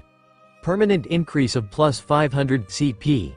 Effect of special status, Kyuubi Jinchuriki, CP increase doubled from here on out. And that was a thing, apparently. Was there more than one being interfering in his life?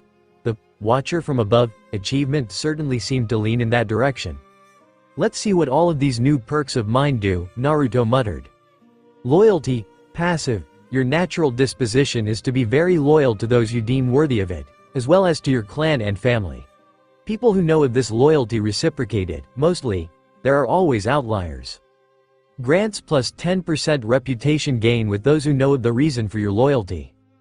There is a variable chance for someone to not be affected by this perk if they believe they have a good reason to do so. The variable is calculated by various factors, such as your reputation with them, your home village, their home village, and a host of other reasons too numerous to list. Perfect Jinchuriki host. Passive.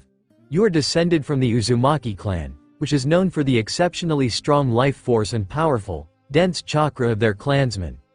Combined with their descent from the redacted, this makes them, and by extension you, perfectly suited to host one of the 9 Biju.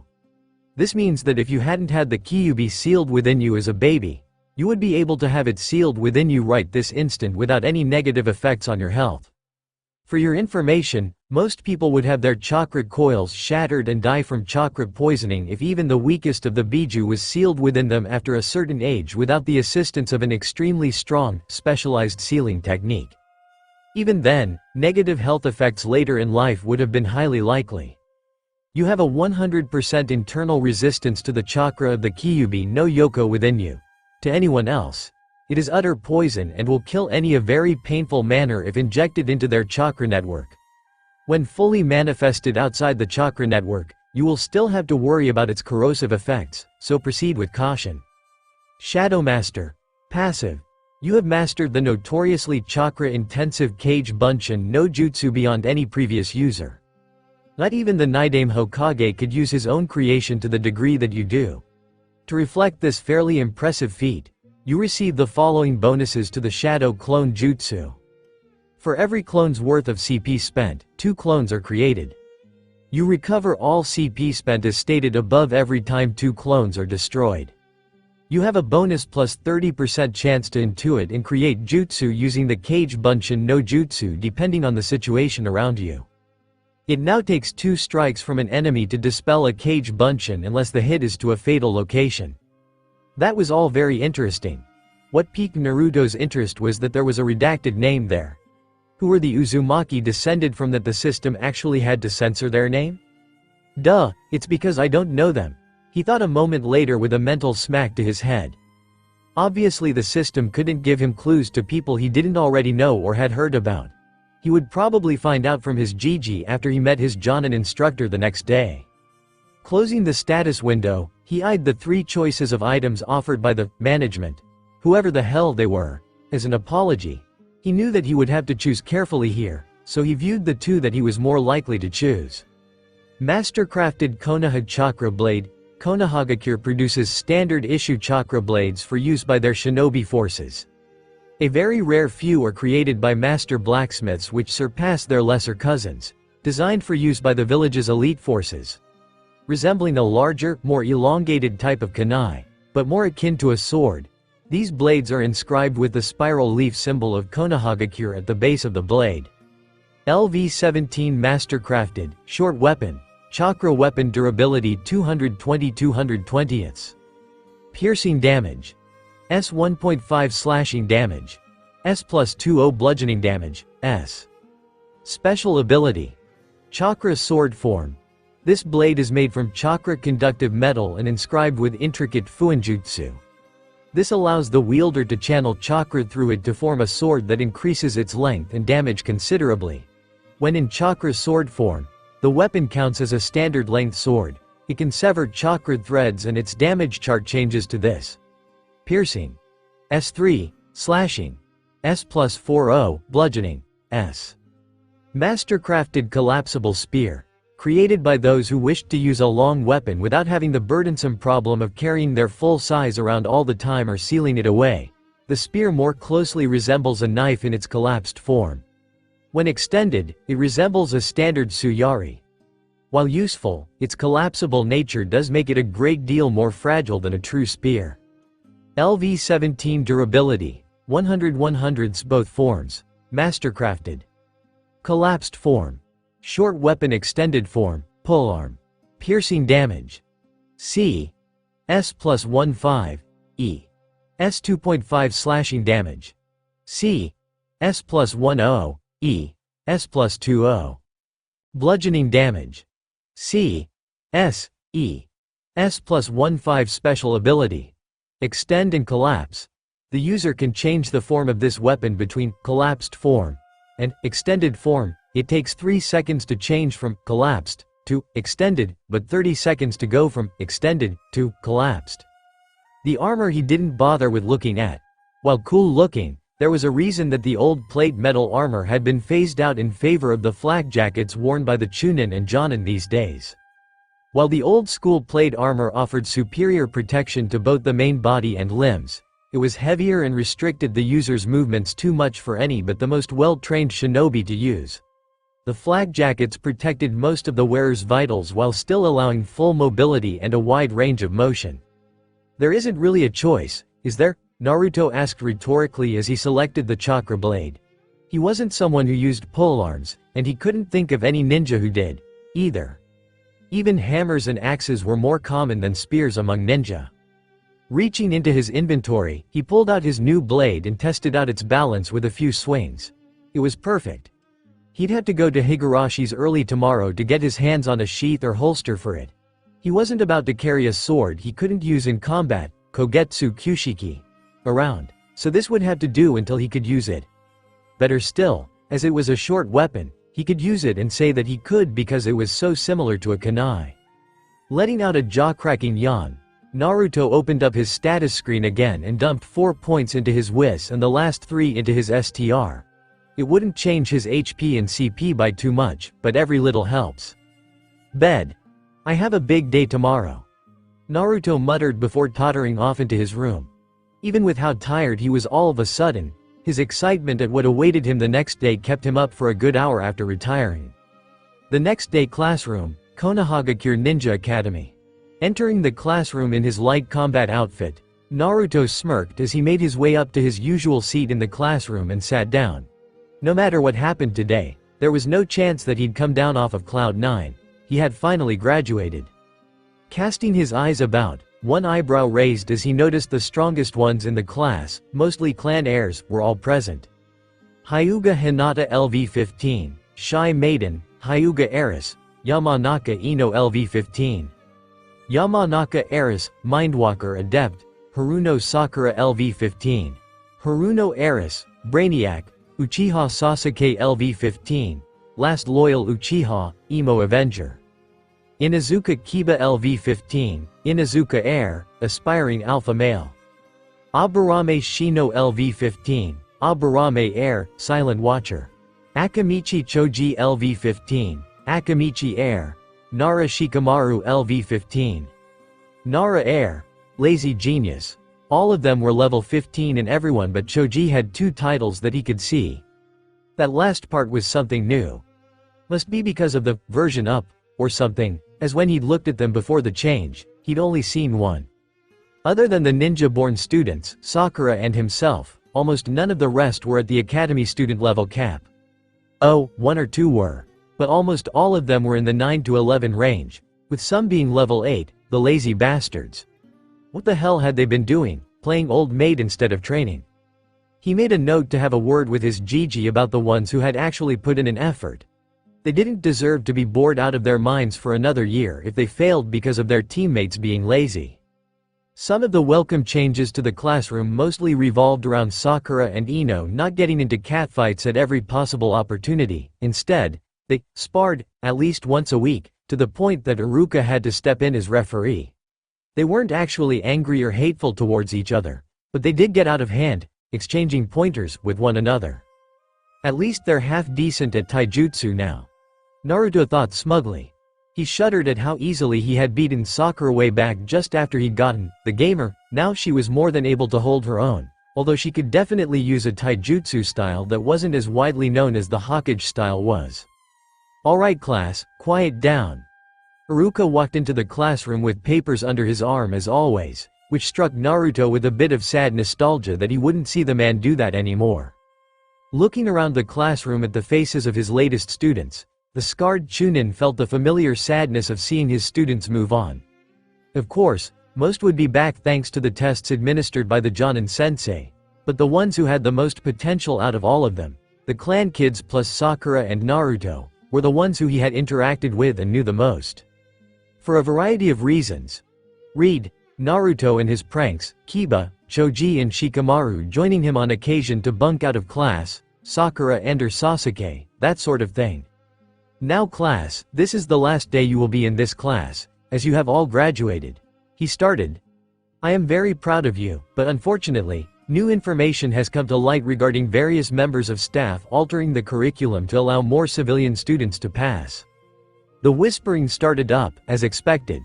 Shikamaru, despite his lazy posture, sharpened his gaze as he stared at Iruka, while most of the rest of the class looked surprised. There were 2 notable exceptions however. Sasuke looked angry, while Naruto was somewhat indifferent, already knowing about it from the Hokage. Quiet please. Iruka called out in a monotone. Once they settled down, he continued in a more lively tone. I am unfortunately guilty of not noticing it happening, for which you all have my apologies. Due to the changes discovered, the Hokage has decreed that anyone who returns to the academy following today shall be put through an intensive 6-month catch-up course before being tested again.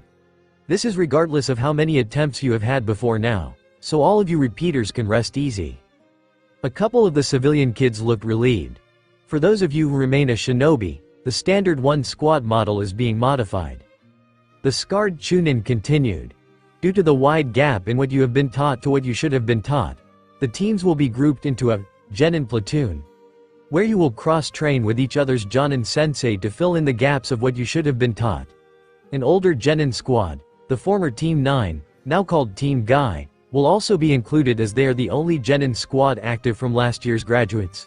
Questions, Shikamaru? Exactly what have we not been taught? The lazy boy drawled. To give an example, the only graduate in your class present who has blooded themselves against chakra mutations is Uzumaki Naruto. Iruka stated with a shrug. The number of changes made to the curriculum is numerous and while some are obvious in hindsight, several were quite subtle. Those of you from a clan shouldn't be in any need to worry. It is the civilian-born who are really affected by this interference. Was it the teachers who did it or were they bribed to do it? The Nara heir asked cynically. I am not at liberty to discuss it, Shikamaru. Uruka replied, before adding in a bland voice, on a completely unrelated note. Several prominent businessmen have been arrested as of a few hours ago. Whatever might they be accused of, I wonder?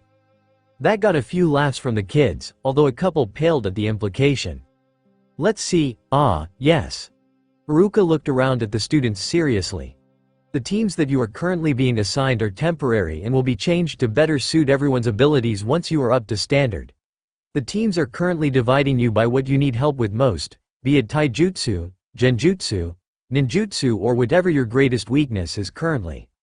Please try to get along with whomsoever you are assigned with, as we emphasize teamwork here at the academy for a reason.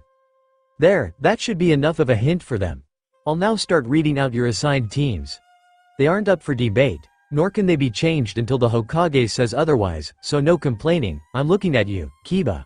Uruka said quellingly. What? The Inuzuka said foe innocently. Akamaru sat on his head, yipped something that made the boy roll his eyes. Whatever, Akamaru. Shaking his head, the Chunin started reading out a team number, 3 student names followed by the name of a Jonin. Most of the Jonin sensei were unknowns, so there was no reaction to their names. I wonder what Naruto's reaction will be to his sensei, Uruka wondered. Naruto tuned Uruka out once he started listing teams made up of civilians. His eyes wandered over the students who were named. Most were around about the same level, with the 3 civilians who were level 15 grouped together. If he were a betting man, Naruto would bet that they'd pass. Team 7. Uchiha Sasuke, Inuzuka Kiba and Aburame Shino, under Jonin Hitaki Kakashi. Uruka announced. Team 8. Hyuga Hinata, Akamichi Choji and Nara Shikamaru, under Jonin Yuhi Kurenai. Team 9 is still on the rolls from last year. Team 10. Uzumaki Naruto, Haruno Sakura and Yamanaka Ino, under Sarutobi Asuma. There were a variety of reactions to the teams. Sasuke merely grunted, while Kiba groaned and Shino adjusted his glasses. Hinata looked disappointed, while Choji ate more snacks and Shikamaru rolled his eyes and muttered, troublesome, under his breath. Sakura and Ino simultaneously smacked themselves on their foreheads with a groan. Naruto, on the other hand, was delighted. He had Asuma for his sensei and Sakura-chan as his teammate. He let out a whoop of joy. Best squad ever. Why am I with Sasuke? Kiba demanded. You lack discipline, Kiba. Uruka explained. Sasuke doesn't subordinate well and Shino isn't sociable. You'll be forced to work on these aspects together. And, before anyone else asks, Hinata, Choji and Shikamaru are together because the first 2 lack confidence, while Shikamaru lacks a drive to succeed, all of which can be worked on. Uruka added. Naruto lacks the ability to work with genjutsu, while Ino and Sakura need to work on their taijutsu and ninjutsu outside of the Academy 3 and Traveling 10. Their team was put together to try and teach each other their strong points. Despite the grumbles, most of the graduates seemed resigned to the team makeups. Your Jonin sensei will pick you up here after lunch, so be sure to return in time, he said severely before he smiled. You all dismissed, and I wish you all the best of luck in your careers as shinobi of the leaf. As the kids filed out of the class in their teams, Naruto looked over and saw Sakura and Ino glowering at each other. Wincing, he decided to drag the pair of them to Ichiraku's to maybe bond over food or something. Anything was better than this silent cold war going on between them. Lunch is on me, he said as he latched onto an arm apiece as he walked past them. You don't mind ramen, do you? Wah? Hey, let go. Naruto, Sakura yelped in surprise as she was dragged behind him. What she said, Ino added, trying in vain to get him to let go of her. Nope. If I do that, you'll just go back to scowling at each other. The blonde boy shook his head firmly, dragging both along. There were some advantages to having 2 female teammates that were very lightly built. I could swear I heard a rumor about your face sticking like that if the wind changed or something, and that would be a crying shame.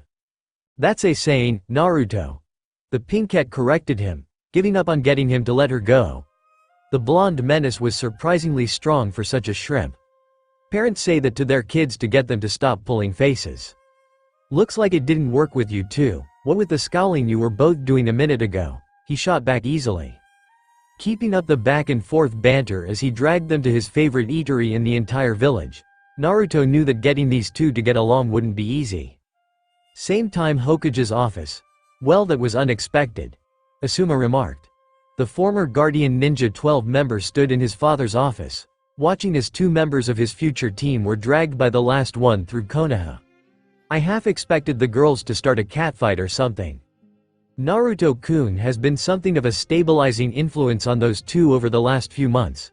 Hiruzen answered as Team 10 reached Ichiraku's, canceling his Tomagane no Jutsu as Naruto started to order. The old Hokage activated the security seals. So, have you managed to suspend your disbelief regarding Naruto-kun's power yet? Somewhat, the bearded man admitted reluctantly. It would explain how he's improved by leaps and bounds over the last 8 months, and how he's learned so many jutsu. It's just a power that treats the world like an RPG? Seriously?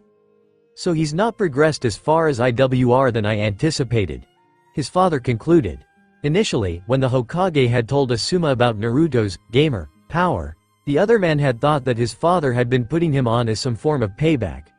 Understandable, really, considering that Hiruzen himself would have had a hard time believing it in the other man's place had he not had the Anbu reports regarding Naruto's somehow absorbing scrolls and books.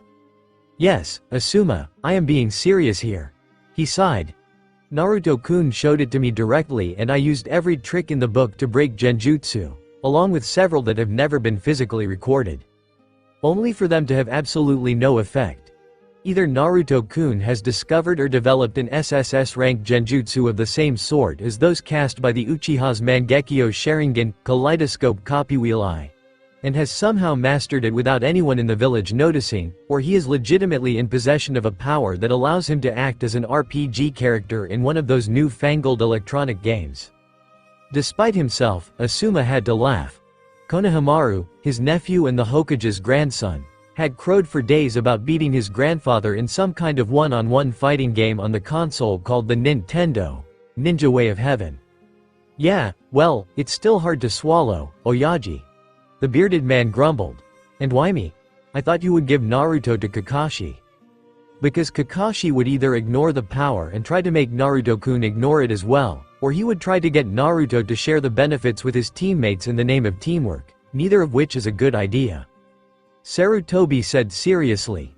Danzo already sent men after Naruto-kun earlier on this year and that was simply because of his status as the Jinchuriki of the Kyuubi. News of this latest power of his could make my old teammate lose any restraint he has left in order to acquire the boy. Asuma grimaced. Yeah, Guy was telling me a while back about Naruto standing beside Tenten, in a most youthful manner, against those nuke Enin that made it inside Konoha. Why would ignoring it be a bad idea? Naruto-kun showed me the introduction message that his power showed him when he first got a handle on it. Hiruzen replied. It stated that those who ignored the power usually didn't last very long. Or something along those lines. Anyway, that isn't something I'd like to take a chance with regarding Naruto-kun. Adding to that, ignoring such an advantageous ability would not only be wasteful but the height of folly. Hiruzen huffed on his pipe slightly. A ninja is one who uses every advantage at their disposal. That was one of the first lessons Tobirama-sensei taught us. I can accept Kakashi's desire to maintain equality among his students, but I will not allow it to hinder one of my shinobi's growth. Fair points, Pops. The younger Sarutobi conceded, knowing better than to argue with his father, particularly when he mentioned the Nidaime. So what's the next big announcement you have to make, Oyaji? You said yesterday that you were going to announce something to the Genin once they passed the real Genin exam. I've passed something I call the Genin Housing Act, which mandates that all Genin newly graduated from the academy have to move out of their parents' houses and clan compounds to somewhere approved by the Hokage in order to better learn how to balance a budget and live independently. Hiruzen smirked. As it so happens, the only place that has my approval is the Amikage Apartments. Clever, very clever.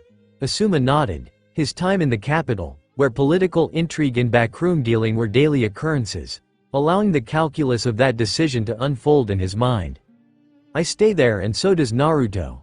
Having 7 clan heirs and heiresses, Plus the last loyal Uchiha live with the Kyuubi Jinchuriki under the supervision of your own son will show everyone how seriously you are treating this law, and the presence of so many in one concentrated location will allow you to keep several Anbu teams constantly stationed in the area, which will keep Danzo and his ilk from getting any more stupid ideas.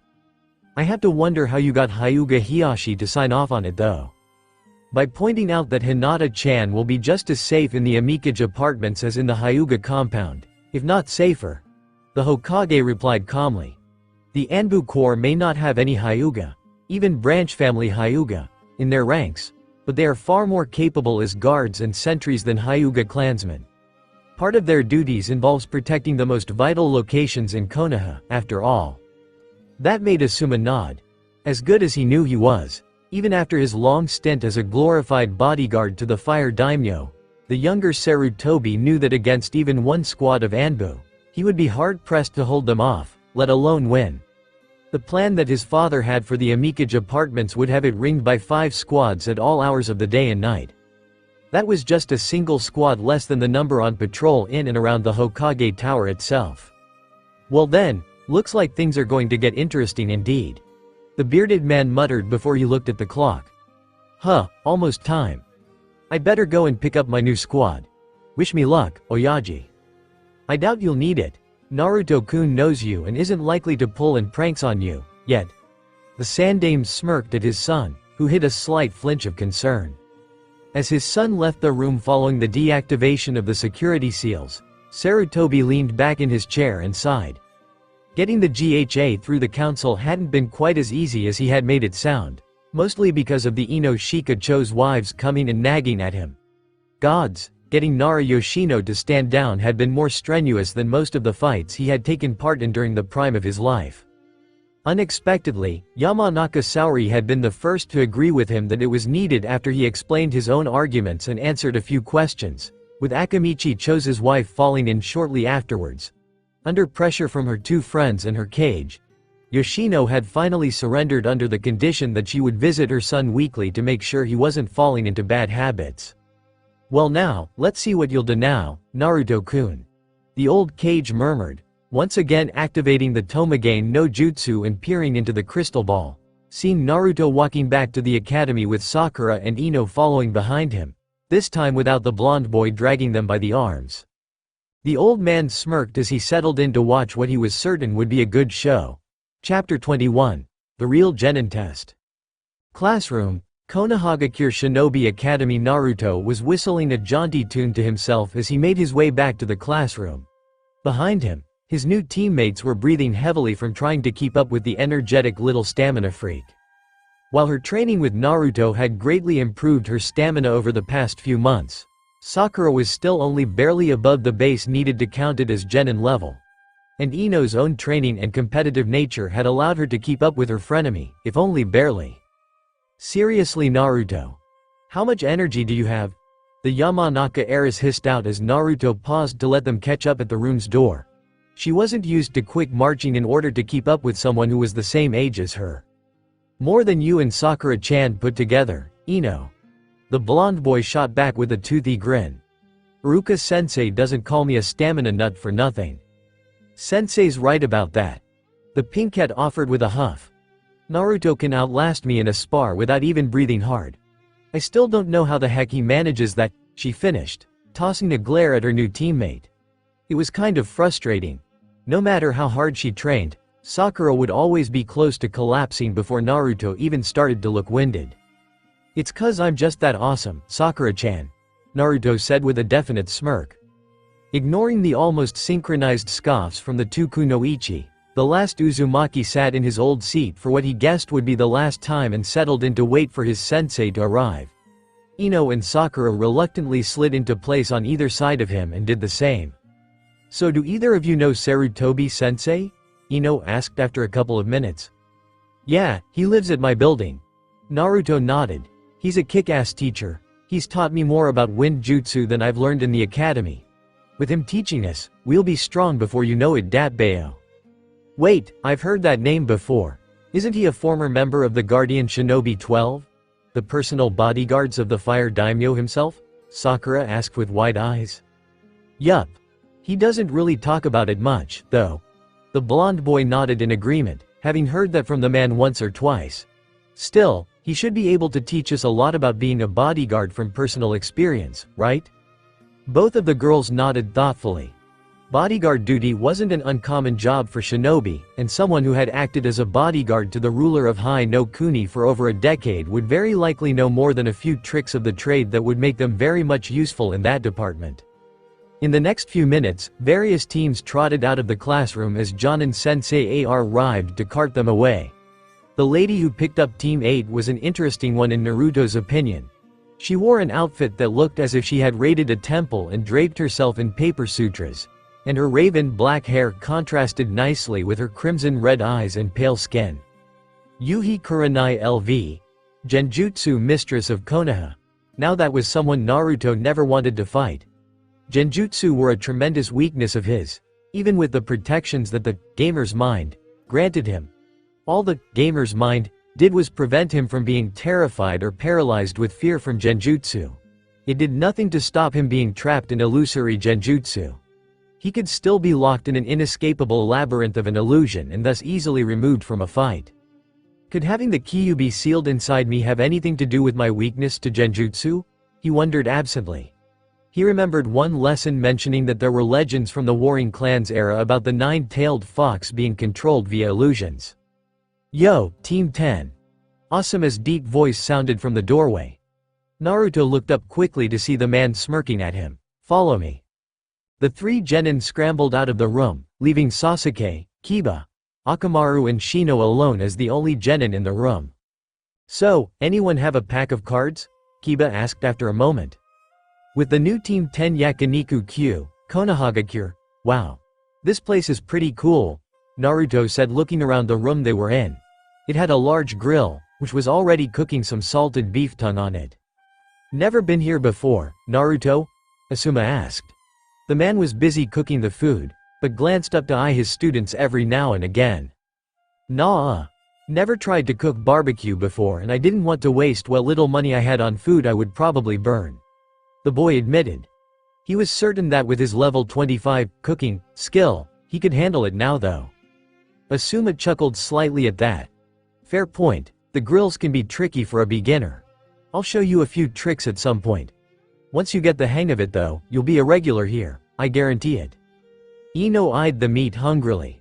Although she'd enjoyed a veggie ramen at Ichiraku's, which she'd admit was surprisingly good, she still had enough room for more thanks to her discontinuation of her dieting. And the meat here did smell delicious. Sakura swallowed hungrily as she eyed the meat herself. While salted bull tongue wasn't her favorite meat, it was still Yakiniku Q's best-known dish and she rarely ate out, mostly due to the fact that her mother wasn't the type to eat out when it was less expensive to cook from home unless she simply didn't have the time or it was a special occasion. "So then, while we wait for the meat to finish," Asuma said with a smile, "it's time to talk about the genin exam you're about to take." Didn't we just take the genin exam, Asuma-sensei?" Sakura asked in confusion. "Kinda yes, kinda no," the bearded man replied as he absently started flipping a few pieces of meat over. "Yes, you took the Academy Genin exam, but that was simply to clear out those who were clearly incapable of becoming shinobi in the first place.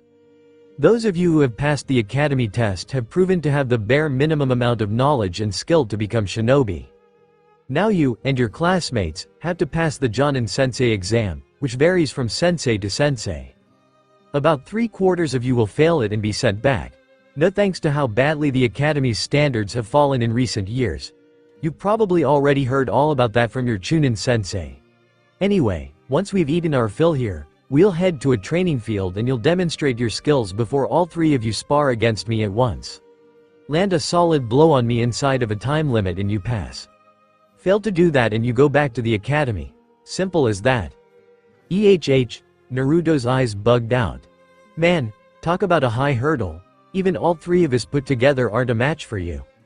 "Easy there kid, I'm not going to be going all out." Asuma chuckled before reassuring the blonde Jinchuriki and the now uneasy girls. "That would completely go against the purpose of the test. Yes, I could beat all three of you with one hand tied behind me if I wanted to." "So what?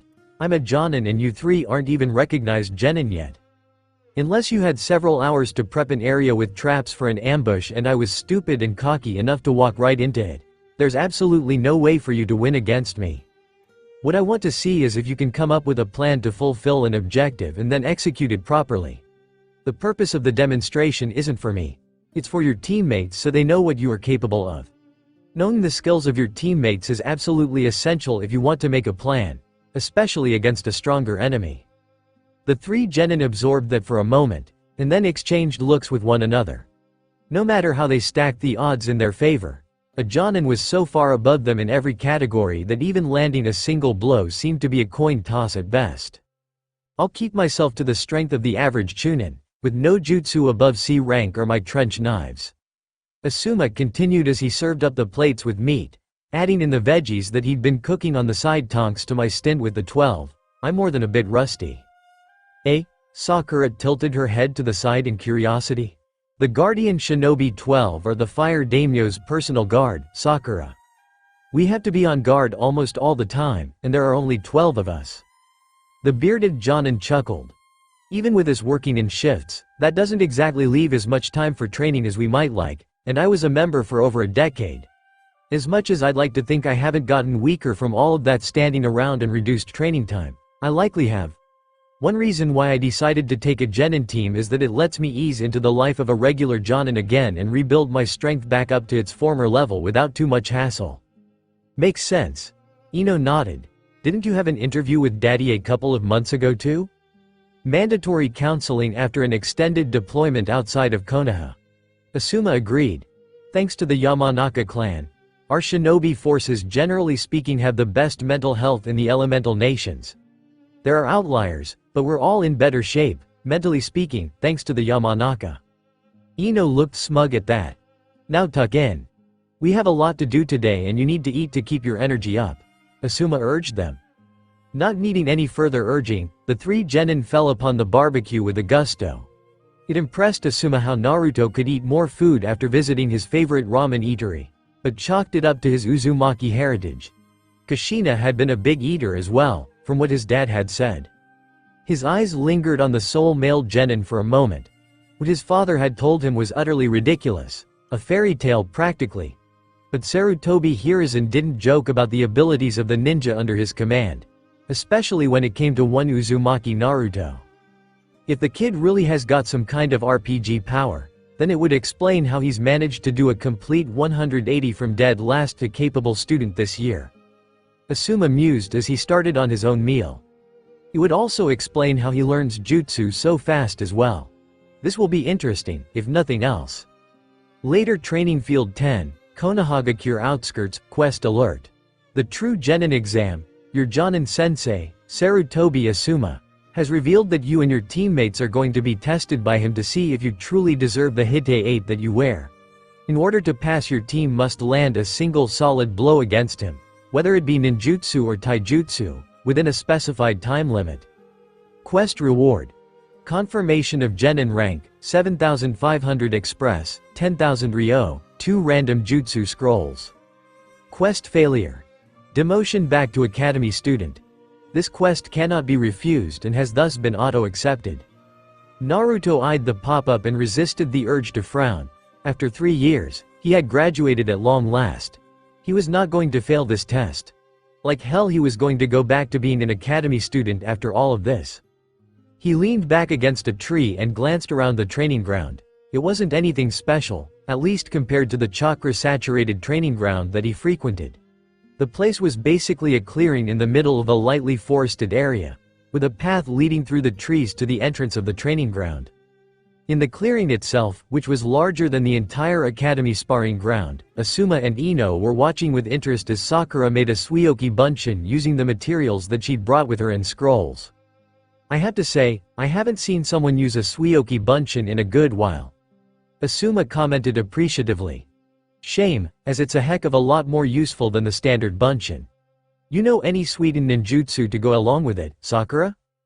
A couple of low-rank techniques that my father taught me, but just supplementary ones. The pinkette admitted. One to increase the amount of water vapor in the air by taking it from water nearby, and one that keeps too much water vapor away from my hair. Frizzy hair protection. Ino nodded sagely. Something to work on later. The bearded Jonin mused. A lot of powerful Suiden techniques are chakra intensive if they have to create water from scratch, but the more water in the area to draw upon, the lower the cost in chakra. If you're on a lake or close by the coast, the main cost of a Suiden jutsu is in manipulating the pre-existing water. Isn't that for people with a strong Suiden affinity? Naruto asked. Mostly, but someone with a lot of practice and talent can do it as well. Asuma explained. Hokage-sama trained himself to the point that he can use Suiden, Raiden and Futon just as easily as his natural Kaden and Doden affinities. It's one reason why he's called the professor. Of course, trying to emulate my Oyaji is impossible for most people. Otherwise elemental affinities wouldn't matter other than to catalog the types of jutsu. The best that most people manage when they put the effort into it are 3 elemental affinities, plus middling competency in a 4th. I stick to my Futon and Kaden affinities as a matter of preference. Naruto watched as Ino gave a demonstration of her own skills, which were, rather surprisingly, less than Sakura's own. Aside from the Academy 3 and Traveling 10, the only unique jutsu that she had were the basic Shintenshin no Jutsu, the staple technique of the Yamanaka clan, as well as what she called the Sabama no Mai throwing technique, which looked to be slightly more advanced than Naruto's own Hikoyoshin fast draw technique, although Naruto was fairly certain his own throwing technique was a higher level than Ino's was. Naruto, your turn. Asuma called out. 1 jutsu of each element and a demonstration of your fast draw technique please. Gotcha, Asuma-sensei. The blonde-haired boy smirked. Nothing above C rank, right? Yup. The Jonin smirked back as he lit up a new cigarette. He was very thankful his old man had taught him a chakra trick all those years ago that kept the tar in the tobacco smoke from harming his lungs. It meant that he could indulge in his bad habit and not worry about becoming weaker because of it. Okay then, for my first trick. Doden. Gansetsukan, Naruto said as he ran through 3 hand signs, picked a rock up off the ground and made the stone lengthen into a short spear as tall as he was. Wow. Instant weapon, Ino blinked. That's only part 1. The boy grinned. Here's the more useful version. Once again running through the same 3 hand signs, Naruto turned and stomped onto the ground, forcing a wave of stone spears to erupt from the ground and fly through the air to slam into the trees, shredding one. Holy crap. Sakura balked at the sight. Not bad. Asuma nodded. The cluster was tightly packed enough to be a serious threat, but dispersed just enough to be properly difficult to dodge. You'd have to destroy or block the spears if you aren't quick enough to dodge them. No using that on Asuma-sensei, Ino warned Naruto, who rolled his eyes. As if he'd let himself be hit by them. Jonin, remember? The boy rolled his eyes. Anyway, next up, Kaden, Hotarubi.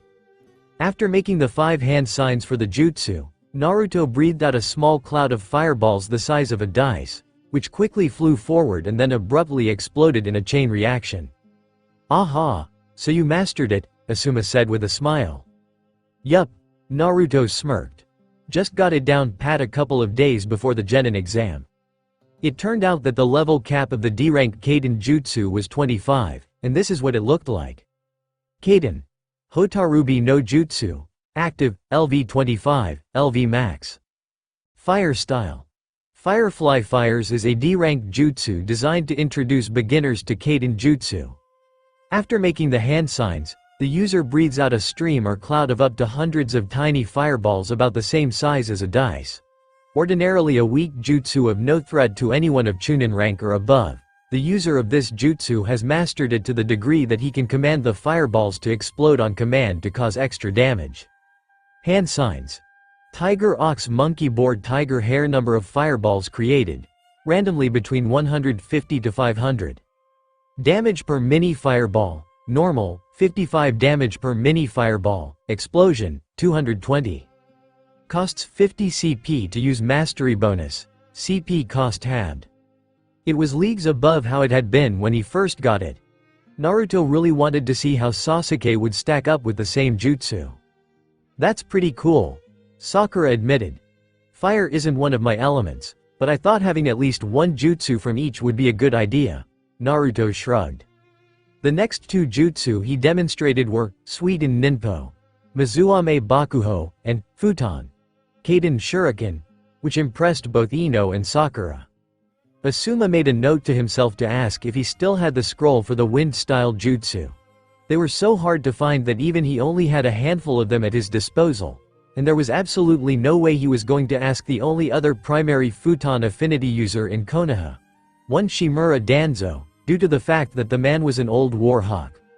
Lessons from him would come with strings that would only increase with time. Asuma was fine learning and experimenting at his own pace, thank you very much. Okay, this is the last ninjutsu that I'm gonna show. Naruto declared as he ran through 3 hand signs, ending with the rat hand sign. Raiden. Denko Sekka. Extending his hands, Naruto grinned as lightning crackled around them before 4 snowflakes of electricity formed around them and fired them across the clearing like shuriken. They smacked into a tree before dissolving into motes of static. That's a pretty unusual jutsu, Asuma commented, tilting his head to the side curiously. It wouldn't be effective at doing serious damage unless it hit the face, but it would be distracting. It isn't as polished as your other jutsu, I notice. Yeah. Raiden isn't one of my elements, and it's pretty much the opposite of Futon, so using it's harder than Suiden or Kaden. Naruto answered with an irritated pout. He'd trained with it and it was still only level 10. All of the other jutsu he'd learned were at least 5 levels higher than it. I don't think I'm going to be learning many Raiden techniques. It's not a bad idea. Leaving off studying the element naturally opposed to your primary is actually pretty common for even ninjutsu experts. Asuma agreed. I only know a handful of Raiden and Suiden myself because of that. I do want you to try to master this jutsu though. You never know when a jutsu can come in handy if everyone knows that you don't use a particular element. Sakura and Ino nodded obediently in acknowledgement. Neither of them thought they'd use elemental ninjutsu much though. Sakura was a genjutsu type kunoichi, while Ino used her family's specialized style of ninjutsu to great effect. Neither envisioned themselves using anything like Naruto's little arsenal, although Asuma's next words made them pout.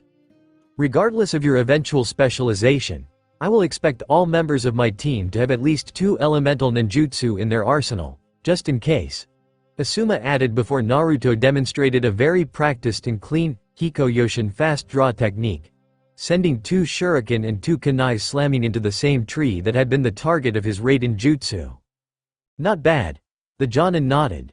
Okay, now that you all have some idea of each other's skills, you 3 have half an hour to thrash together a plan to fight me. Other than the fact that you aren't allowed to use jutsu above C rank, anything goes. Traps, jutsu, weapons. The lot. Don't hold back, off you go now. As Asuma wandered off to have a smoke, Sakura frowned. Why would he emphasize the fact that we aren't allowed to use jutsu above C rank? We're genin. Even the best jutsu Naruto showed him was only C rank. Because I do have a couple of B rank jutsu. Naruto admitted honestly. One's a clone jutsu, and the other's a defensive futon jutsu. How? Sakura gawped at him. Wait. The Kage Bunshin no jutsu? That's a B rank, wow. Wait. He knows that jutsu? Daddy talked about it once. It's a kinjutsu. Ino stared at Naruto incredulously. It can kill you if you use it too much, how the heck? Not the time. Naruto shook his head. I can also use futon. Fujinheki, a defensive jutsu that I wouldn't use against someone who I know uses Kaden jutsu anyway. But what the heck? I also have. Ah, right. I also have a shuriken jutsu technique I can't use either. Every other technique I have can be used, just not those 3.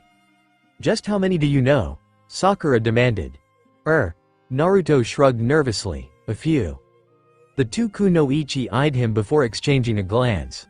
Suspicious, they said simultaneously. Can we get to planning already? The blonde boy asked, somewhat desperate to not have to tell the 2 of them that, including 2 of the Academy 3 and all of the Traveling 10. He knew 43 jutsu of various types.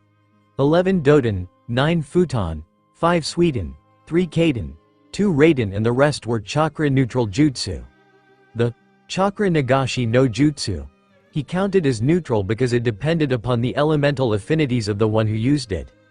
Mentally cracking his knuckles as the 2 girls became serious and nodded at him, Naruto set his mind to his most pressing task yet.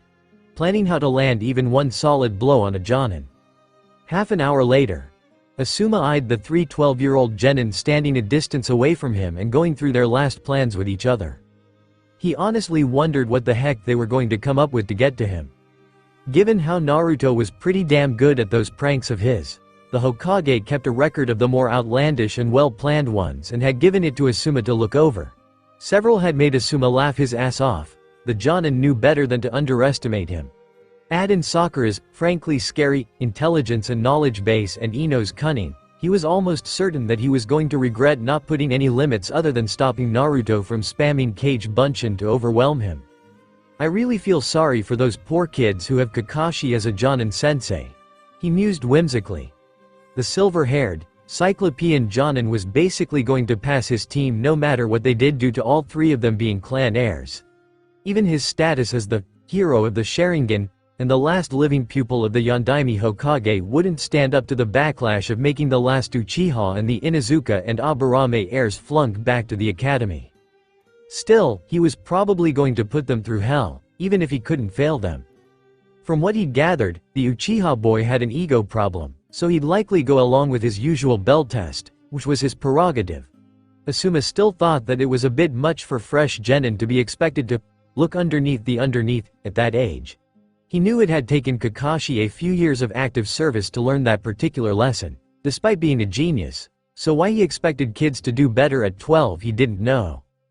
"Okay you three, time's up," he called as he extinguished his cigarette.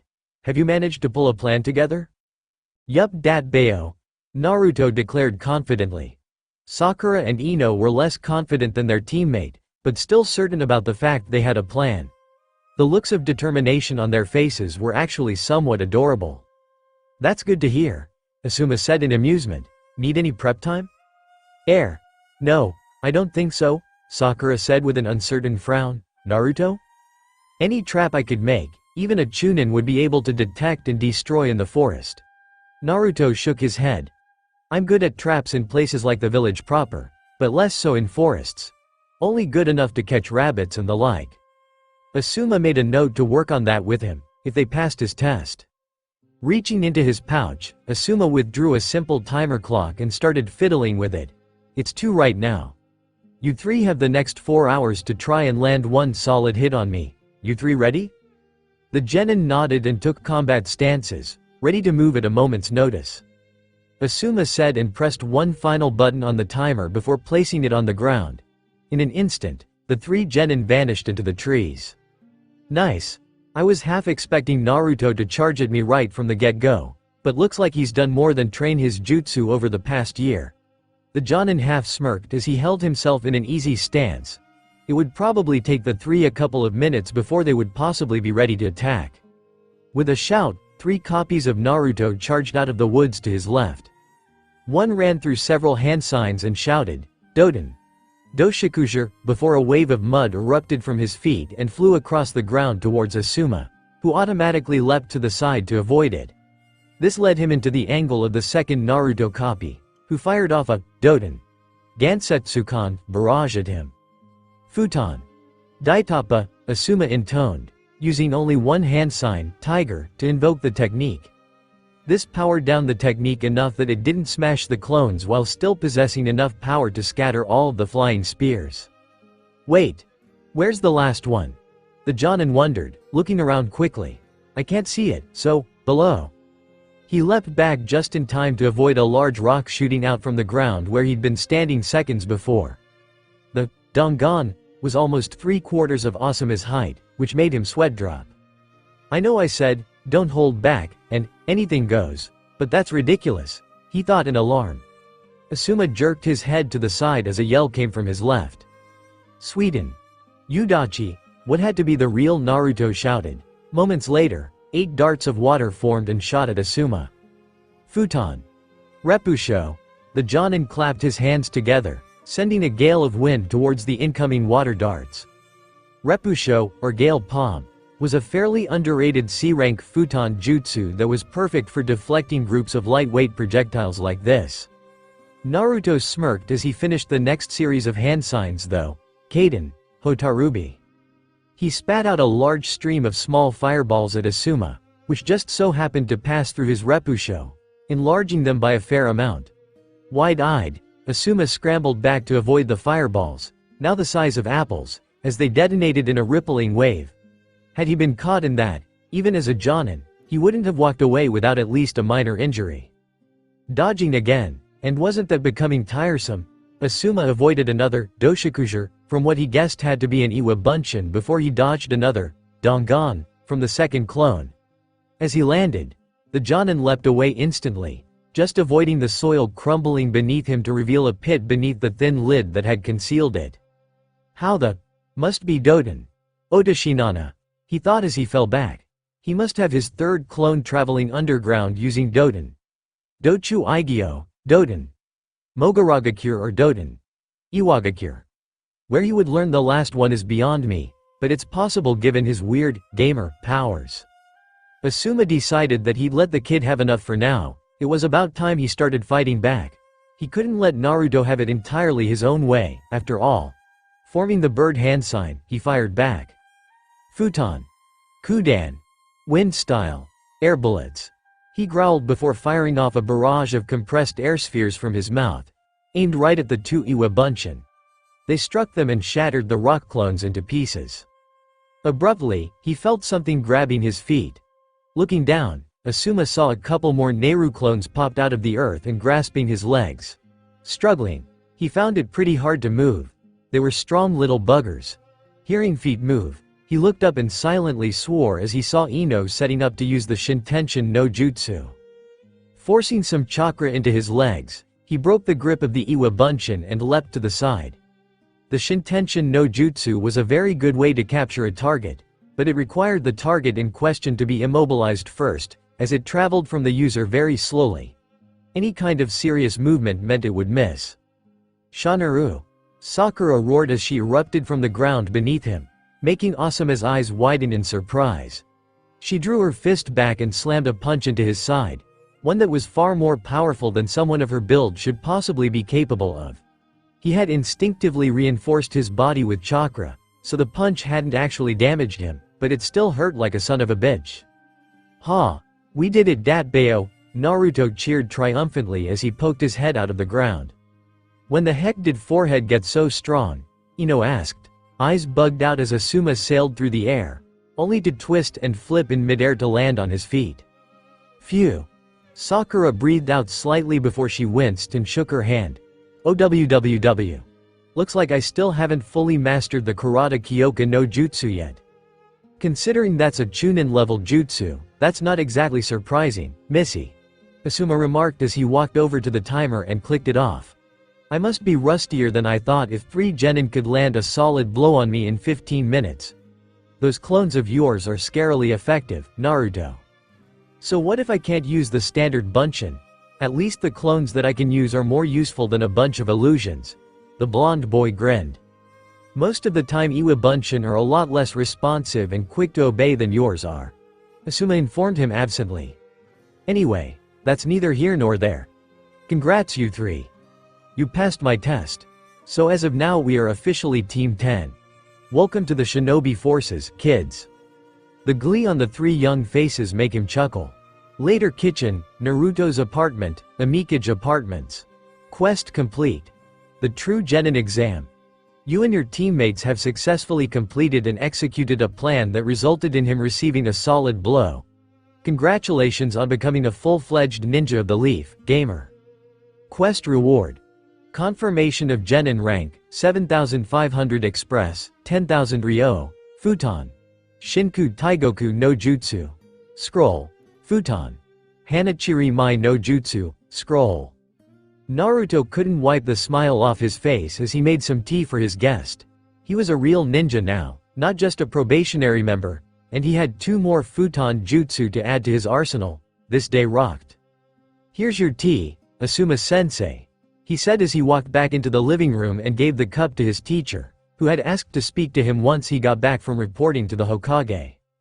Thanks, Naruto. Asuma nodded before sipping his tea and hummed, pretty damn good. Having my cooking skill at level 25 is pretty useful. Naruto said evenly as he sat down and watched as a mix of surprise and skepticism crossed the older man's face for a moment. Right. Oyaji told me that you knew I'd know about your ability. The Jonin said carefully. Forgive me for saying so, but it sounds, well, plain ludicrous. Try seeing it from my point of view. Naruto laughed. I still have a hard time believing it exists after almost a year of using the thing. It's, well, calling it overpowered is an understatement. If even half of what I've been told is true, then that's truer than you think. Asuma aloud.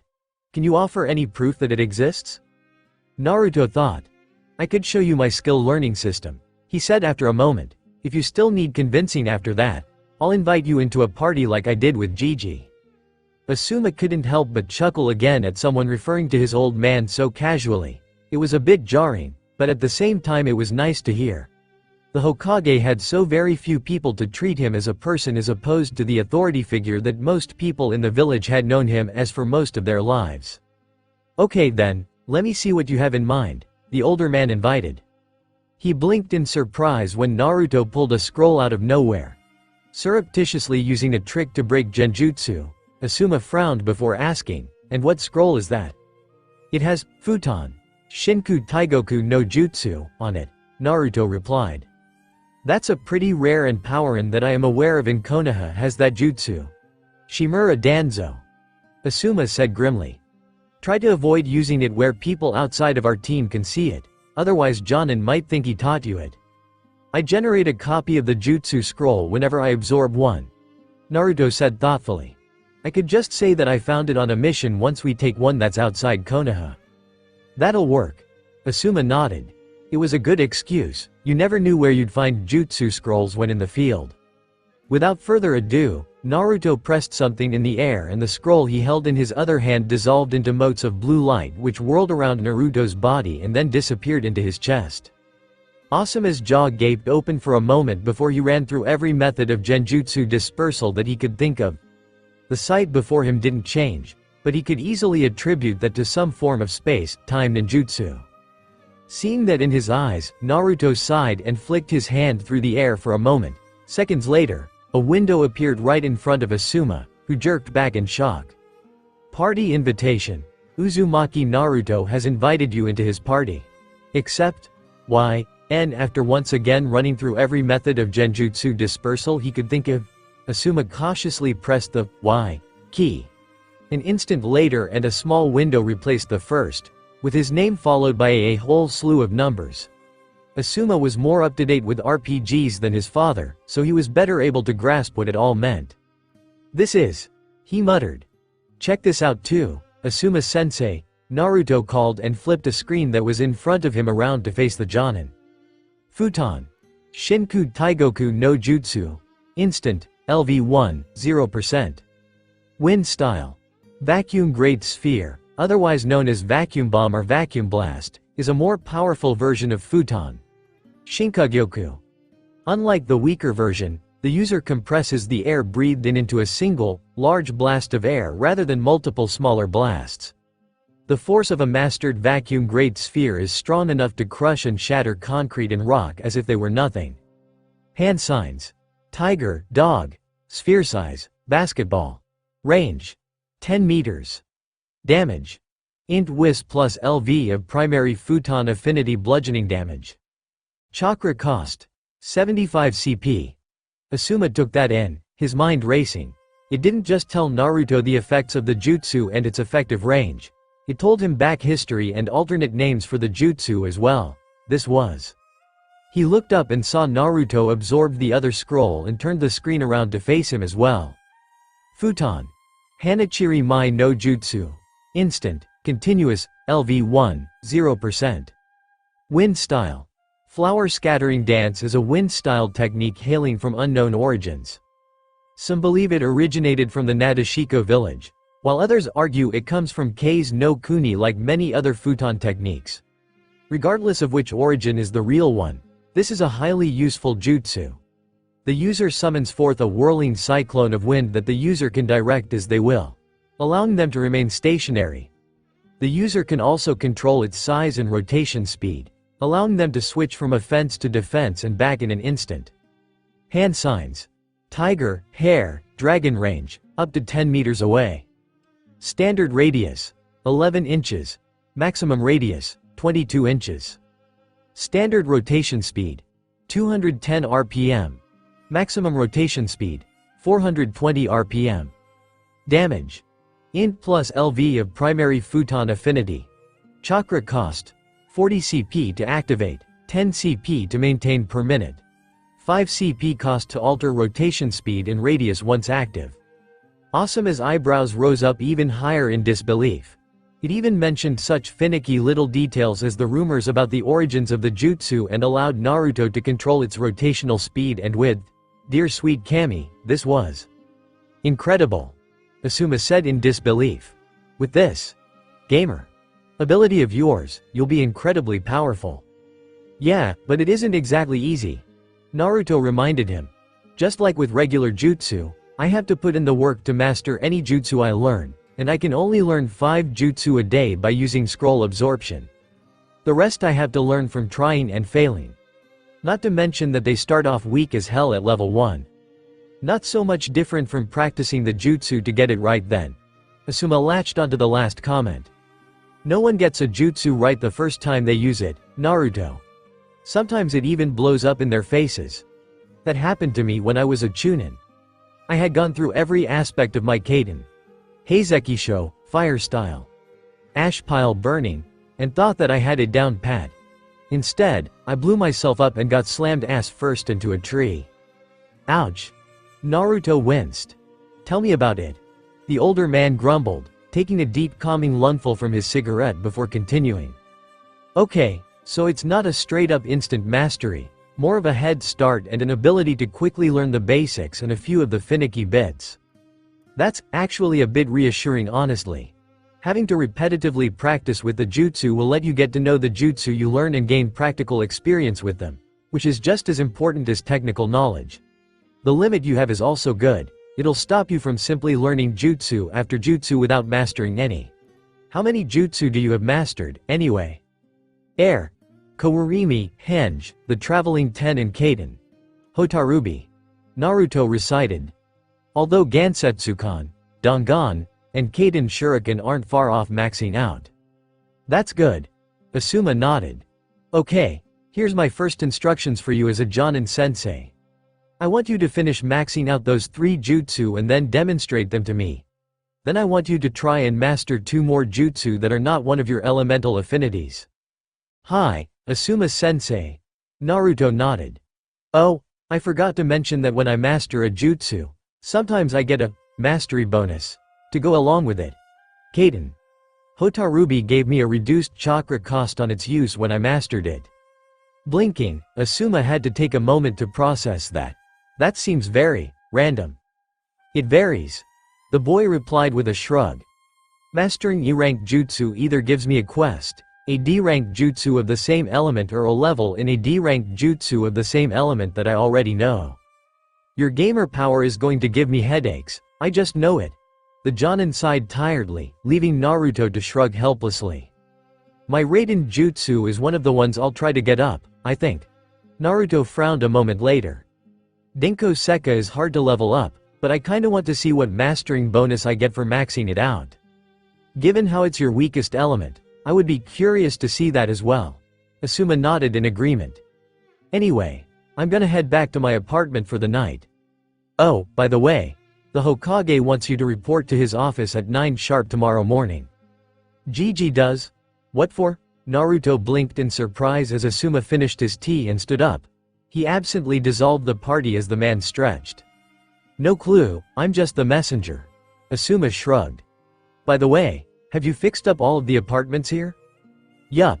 It was useful training for my Kage Bunshin. Naruto nodded. They're all as clean as whistles. They all have basic kitchen appliances and beds. Just about the only things they don't have is running water or active electricity, and all I need to do is turn them on. Why? I think you're going to get new tenants. Asuma smirked as he left. Naruto blinked for a moment before his higher int and whiz stats helped him put the pieces together and he facepalmed. Damn it. I'm going to have the bastard in my apartment building. The boy grumbled. And Kiba. I swear if he lets Akamaru piss all over the place, I'll neuter them both. Grumbling, Naruto blinked as a new pop-up appeared. Quest alert. Gotta master 'em all. Your Jonin-sensei, Sarutobi Asuma, has issued you with your first individual goals as a genin. Fulfill them to make him respect the gamer system. Quest Goal 1. Max out Doten, Gansetsukan, Doten, Dongan and Futon, Kaden Shuriken before reporting to Asuma-sensei. K's other elemental jutsu that are not either Doten or Futon. Goal 2 bonus objective. Have one of the two jutsu be Raiden, Denko Sekka. Quest Goal 1 rewards. Plus 100 relationship with Sarutobi Asuma, plus 500 Ryo, plus 5000 XP. Quest Goal 2 rewards. Plus 500 relationship with Sarutobi Asuma. A trip to the library to select your Kodachi and Tanto styles, plus 5000 XP. Quest 2 bonus objective reward. Plus 500 relationship with Sarutobi Asuma, Doten Kage Bunshin. Scroll. Futon. K's no Yeba no Jutsu, scroll. This quest cannot be refused and has been auto-accepted. Another quest that can't be refused. Naruto hitched an eyebrow at this. Well, I guess that you can't exactly say no to an order or instruction in the military, so maybe that's why I can't say no to quests given by superiors. Hey, it's worth thinking about. With that thought, Naruto headed off to cook dinner and then do some fuinjutsu practice before bed. He had a feeling that he'd need the rest for tomorrow. Chapter 22. Landlord Naruto lays down the law. The next day outside of Amikage Apartments, sheesh. That's a lot of luggage dat bayo. Naruto let out a short whistle. There were men from the Hyuga, Yamanaka, Inazuka, Akamichi, Aburame, Nara and Haruno clans out there, sorting out luggage and getting guided to the correct room via one of his shadow clones. Actually, compared to when civilians move on their own, it really isn't, Haruka said from next to him. The two were standing on the walkway outside Naruto's own room, simply watching the proceedings. Storage scrolls make moving a lot easier and less cluttered, keeps things down to just a few boxes of scrolls and anything fragile enough that the user doesn't want to risk breaking when it is unsealed. Are all the rooms ready for their new tenants to arrive? Yeah, just turned the water and power on this morning. Even had Gigi give them a once-over before this lot arrived. He gave everything the okay. Naruto answered smugly. The scarred Chunin chuckled. Glad to hear it. You do realize that you're going to have to give a welcoming speech to all of the new tenants, right? Actually, who is moving in here? Sakura-chan, Ino, Shikamaru, Shino, Sasuke, Choji, Ten-chan, Hinata, Hyuga Neji and Rock Lee. Naruto listed off. Aside from Asuma-sensei, none of the Jonin-sensei are staying here. Well, most of them already have their own homes or apartments that they've lived in for years. Haruka pointed out. It's no surprise that they're not upping sticks for this place. I wouldn't want to. I've lived in my house since I was a boy, and I find it a nice, comfortable and relaxing to live in. The draw of the familiar and comfortable is a strong pull, Naruto. Remember that. Hi, sensei. Naruto nodded. By the way, thanks for stopping by and helping out here. I'd have thought you'd be busy getting ready for the new academy class that's gonna start next month. Fortunately, I won the luck of the draw this time around. The Chunin sighed in relief that he was out of that mess of fuss and feathers for once. Hokage-sama's tapped me to act as supervising administrator for newest batch of genin. I'll basically be helping your instructors make sure all of the bureaucratic and administrative stuff like accepting and reporting missions is done accurately for your first year as genin. It makes things go a bit smoother until you all get some experience in handling the day-to-day minutiae of being actual shinobi. I'm not looking forward to the D ranks. The Jinchuriki grumbled. Ten-chan's told that they're basically people paying us to do chores. You have to get your feet wet somehow. Haruka responded sternly. D ranks are no-risk missions that you and your teammates can complete while still leaving you plenty of time to train and advance your abilities under your sensei. You all need a lot more experience and some actual combat training before you're ready for even a low C rank. Even tracking down bandit lairs or guarding caravans isn't an easy job. Be patient and accrue experience and you'll define. I do get experience in a very literal sense, Haruka-sensei. Naruto's sweat dropped. Thanks to the gamer, I'm a walking RPG character. It doesn't make the idea of doing missions that are just chores dressed up prettily any less boring, he groused aloud. Look at it as a training exercise, Naruto, Iruka advised wisely. I'll admit, I thought much as you did back when I first became a genin, but I found a way to make the dull D ranks work for me. I used them to train my ninjutsu. Take painting fences, a pretty common D rank mission. I adapted Suidan ninjutsu to paint the fences instead of using brushes or rollers. For walking the Inuzuka clan's dogs, I used it as a chance to get some good running practice in. Adapt to the circumstances and you'll see that all sorts of ninja skills can be trained by using the D ranks. How do you get a Suidan jutsu to work with paint? Naruto blinked in surprise. From what little he knew about water release techniques, they were primarily designed to work with, well, water. He'd hear of a couple designed to work with oil and other liquids, but they had to be specifically designed to work with something other than water. Well, my Jonin sensei was a Suidan expert, so he naturally knew and used a variety of techniques and tried to pass on some of his skills to us. The scarred Chunin said with a thoughtful look on his face. One that he made sure to teach all of us was Suidan. Suigun Suima no Jutsu, water style. Water Army Water Demon.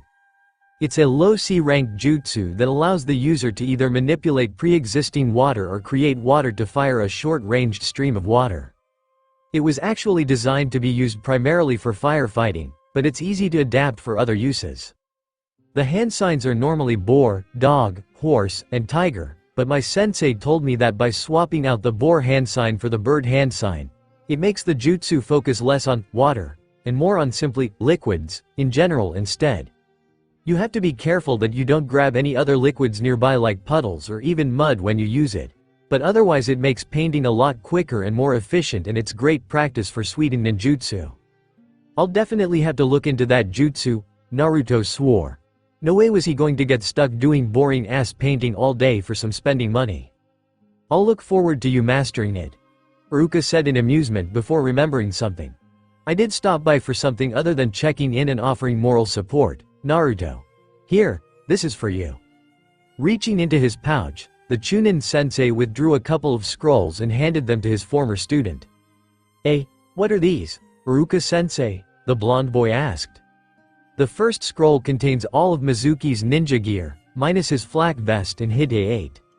Iruka informed him seriously.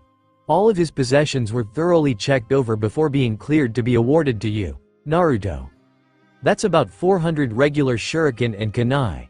A dozen of his dai shuriken, several reels of ninja wire, a couple of stacks of explosive notes, and 6 scrolls containing various ninjutsu and genjutsu. The genjutsu might be a bit tough for you, but maybe Sakura and Ino can make use of them. Cool, Naruto said enthusiastically. And the other scroll? Mostly furniture and the like that Mizuki owned. He kept his parents' house, which is being auctioned as we speak. Iruka said. The funds will be given to you once that's finished. I know you don't really need the furniture, but you could use them as emergency backups in case something happens to the stuff you already have in the building, maybe? Awesome. That'll save me money with the furniture shops. Naruto cheered. Even with the Hokage breathing down their necks, some of the shops in Konoha were still reluctant to sell him anything, with some of them still trying to overcharge or price gouge him whenever they got an opportunity. Glad Mizuki was good for something, Iruka muttered. He was still horrified that his friend could have done something as blatant as trying to betray Konoha. Not to mention trying to frame Naruto for his own crime. He was going to need a stiff drink tonight if he didn't want to be kept up by his own thoughts. Luckily a distraction arrived to pull Iruka away from that sour line of thought. Looks like your new tenants are waiting for you, Naruto. He commented, nodding towards where 8 new genin, and 3 older genin, stood at the front of his building. You'd better go off and get down to business, landlord Uzumaki. Hehehehe. Right. Naruto chuckled nervously. This is gonna be tough. Nothing worth doing is ever easy, Iruka advised him before messing with his former student's hair again, making Naruto swat at him peevishly. Now I do have to go. Meet me at Ichiraku's after work and I'll treat you to a bowl. You got it, Databato, Naruto cheered. He was in no way stupid enough to turn down a free bowl of his personal food of the gods. No sir. The fact that Ion to deal with his former classmates/new tenants was a big bonus. Slipping the scrolls into a pair of slots in his utility belt, Naruto headed over to meet the newest people to live in the Amikage apartments. "Yo, how's it going?" he asked cheerfully. "Hey Naruto." Tenten greeted him with a warm smile. "Pretty nice place the Hokages set up, isn't it?" "Yup. And I'm the landlord, believe it or not," Naruto said with a chuckle. Tenten already knew that, as did Sakura, but for the rest it was pretty shocking news. "Wait, how the hell is this your place?" Kiba demanded in disbelief. "Last I heard, you rented that shitty-ass apartment near the Dead District." "I got turfed out thanks to a group of people breaking in and wrecking the place," Naruto answered with a helpless shrug. "Gigi set me up with this place and made me the landlord. Any other questions before I give you all a rundown on the basics?" There were none, so Naruto gave the speech he'd been readying since he'd found out he would have his classmates as his tenants. "Okay, so, you are now all tenants of the Amikage apartments. Most of you know me, but for those who don't, I'm Uzumaki Naruto, the landlord here," he said easily, thankful that his gamer's mind kept him cool, calm and in control in this kind of situation. "For those of you with clans, your apartments have been paid for in advance for the first month. This leaves you with enough time to save up money from your mission pay and standard pay. For those without clans and families, the Hokage himself has paid for that first month as a gift for all of you gaining the rank of Genin, even those of you who have been in the shinobi forces for a year. I'm a Genin too, so I won't be in the building all of the time, but I'll be keeping at least one shadow clone here at all times, so just let them know if you need anything and they'll let me know. As much as I'd like to say, do whatever, in your rooms, there are rules. Break furniture and you have to pay for it. You all have to at least keep your rooms sanitary enough to not pose a health risk. If you don't, you get charged extra for the cleaning service," the blonde boy continued. "You also have to keep your pets from doing their business inside." Arf! Akamaru barked in protest of the possible slight against his house training. "I know that you know better, Akamaru, but these guys might get pets of their own at some point and they won't be ninkin smart," Naruto defended himself. With a small snort, the ninkin pup accepted that excuse. "Now, onto facilities. There's a taijutsu sparring room on each floor, with a shuriken range and ranged jutsu practice area in the basement." Naruto started to relax when he noticed everyone was actually paying attention. "It's sanctioned for anything up to mid-C rank. Anything higher rank you'll need to find a training ground to use unless you want to risk bringing the building down on all our heads. You've all got free access to all the facilities except for the utilities area, all of which are clearly marked, and the second floor of the basement, the piping and other such is down there. This is for your safety and the Hokage's peace of mind. Okay then. Any questions?" "How do we pay you our rent?" Choji asked. "You can either set up an automatic transfer of fund from your bank account to mine, or you can just pay in person," Naruto answered. "Whichever way you want is fine, but I prefer cash in hand. Anything else?" "Yash, how much is our rent?" the mini guy that was Rock Lee asked. One brow twitching at the huge eyebrows being wiggled in his direction, Naruto took a moment to take in the older boy's words. "Wait, that should have been on the forms you all got. It's 1500 ryo per month, utilities not included." "A fair price." Shino nodded. "The amount was missing from the form my parents handed to me. I suspect the same was true for everyone else present." A murmur of agreement came up from everyone present. "Huh. I'll have to let Gigi know about that." Naruto frowned. "Do you all at least know what apartment you've been assigned?" Fortunately, they all did. As they wandered off to unpack and get settled in their respective apartments, Naruto heaved a sigh and headed up to his own apartment. He wanted to double-check everything he'd gotten from Mizuki to make sure it was all in working order. And of course, he wanted to have a look at whatever jutsu were in the traitorous Chunin scrolls. Thankfully, he was left alone by the various people wandering about his building, some of whom were almost certainly Anbu in disguise. His Gigi had told him that security here would be taken seriously and that a lot of the movers for the small clan and non-clan members of the graduating class would be there to ensure things didn't get unnecessarily messy, as the old Hokage put it. By that, Naruto assumed, he meant people placing monitoring seals where they weren't supposed to be. As the former Anbu HQ, The Amikage apartments had subtle and discreet monitoring seals emplaced in its corridors that would alert the one bound to them, in Anbu, if someone was wandering where they weren't supposed to be. Having some sloppy idiot putting up a half-arsed seal nearby would not be a good idea. Settling into one of his chairs, Naruto removed the scroll that had the jutsu sealed into it and rolled it out so he could specifically unseal them. A puff of chakra smoke later and he had 6 scrolls in his lap, making multiple windows pop up. You have acquired the Genjutsu Moya Moya Jutsu Scroll. You cannot learn this jutsu. Requirements: Skill, Average Chakra Control. You have acquired the Dochu Eigyo no Jutsu Scroll. Do you wish to learn this jutsu? You have acquired the Genjutsu Kasumi Jutsu Scroll. You cannot learn this jutsu. Requirements: Skill, Average Chakra Control. You have acquired the Doryuheki no Jutsu Scroll. Do you wish to learn this jutsu?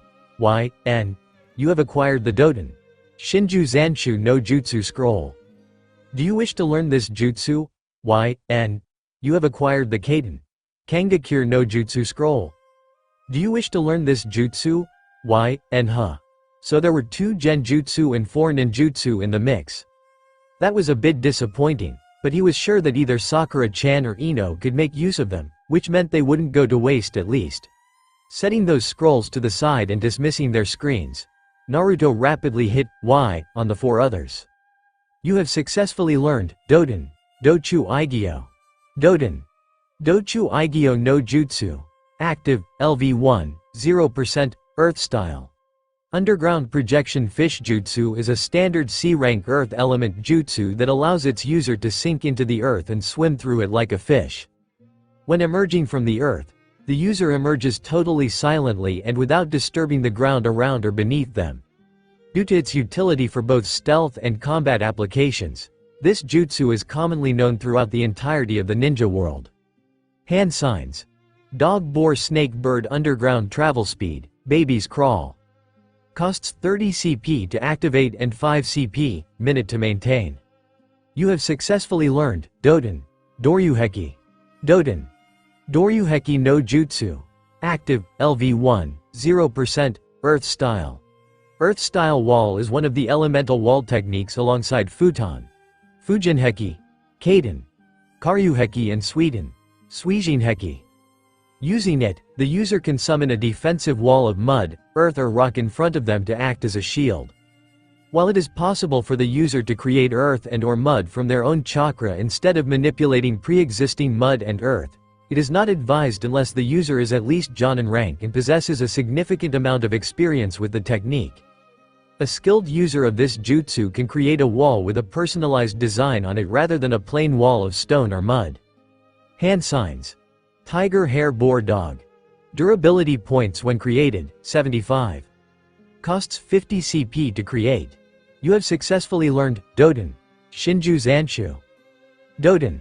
Shinju Zanshu no Jutsu. Instant, LV1, 0%. Earth Style. Double Suicide Decapitator, referred to as the Earth Style. Headhunter Jutsu, is a very old jutsu created to quickly incapacitate more powerful or heavily armored opponents from ambush. At its core, it is a very simple technique that is easy to execute and is very useful for a D-rank jutsu.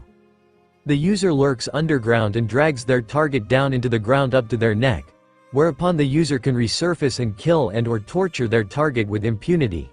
It should be noted that given sufficient time or enough pure brute strength, the target can and will escape from this technique. Hand signs: None when used. The user must be underground and their target must step within arm's reach of them. When the target is dragged into the earth, they are bound with bindings with a DP of 30. Should that DP be expended, they shall be able to remove themselves from their prison. Costs 30 CP to use. You have successfully learned Kangakure. Kangakure no Jutsu. Active, LV1, 0%, Fire Style. Hiding in fire jutsu is a fairly unusual concealment technique whereby the user is able to shroud themselves in chakra and hide within a nearby lit fire. Upon reappearing, it appears as if the user emerges from fire. Other rarer examples of concealment techniques would be Shimogakure no Jutsu, Gamagakure no Jutsu, Hayamengakure no Jutsu and Nunogakure no Jutsu. Hand signs. Tiger, boar, snake, monkey. The user can only hide in fire of a certain size and above. The higher this jutsu's level is, the smaller the flame that the user can hide in. Current size. Bonfire. Costs 95 CP to activate and 10 CP, minute to maintain. Yow! Naruto hiss out as he raised a hand to rub his throbbing head. The sudden influx of so much information was enough to actually hurt. Damn it, he couldn't catch a break, could he? Anyway, all of the jutsu looked pretty useful, with the possible exception of the Kangakure no Jutsu, simply because of how very. What's the kinda words Iruka-sensei would use? Ah yes. Situational.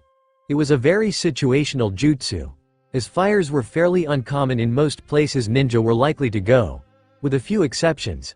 Still, maybe if he got it to a high enough level it would be more useful. He'd practice with it and see. You never know when you might need a jutsu like that, after all. Ding! It's a landlord's life. Congratulations. You now have more than one tenant.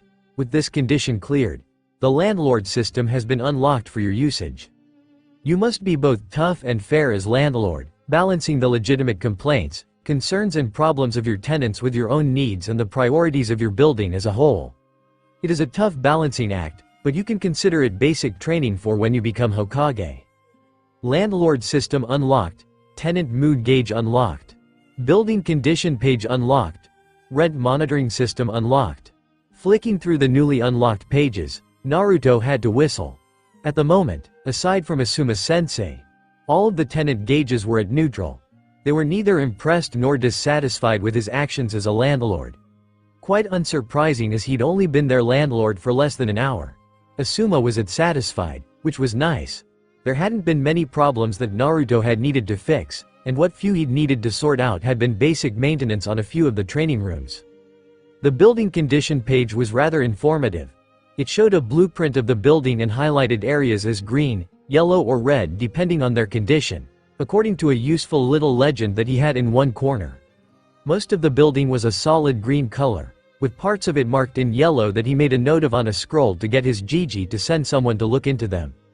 While Naruto was called the landlord, he was technically only the landlord's representative.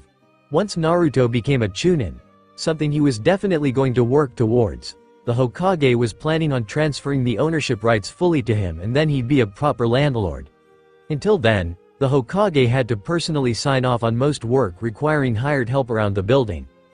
As for the rent monitoring system, it was all in the green, with a countdown timer to when the next payment of rent was due from each tenant.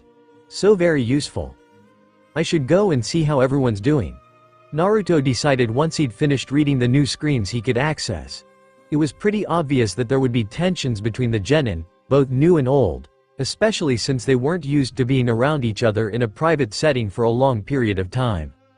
No sooner had he stepped outside of his apartment than the sound of yelling was audible. Cocking his head slightly, Naruto guessed it was between Kiba and Ino.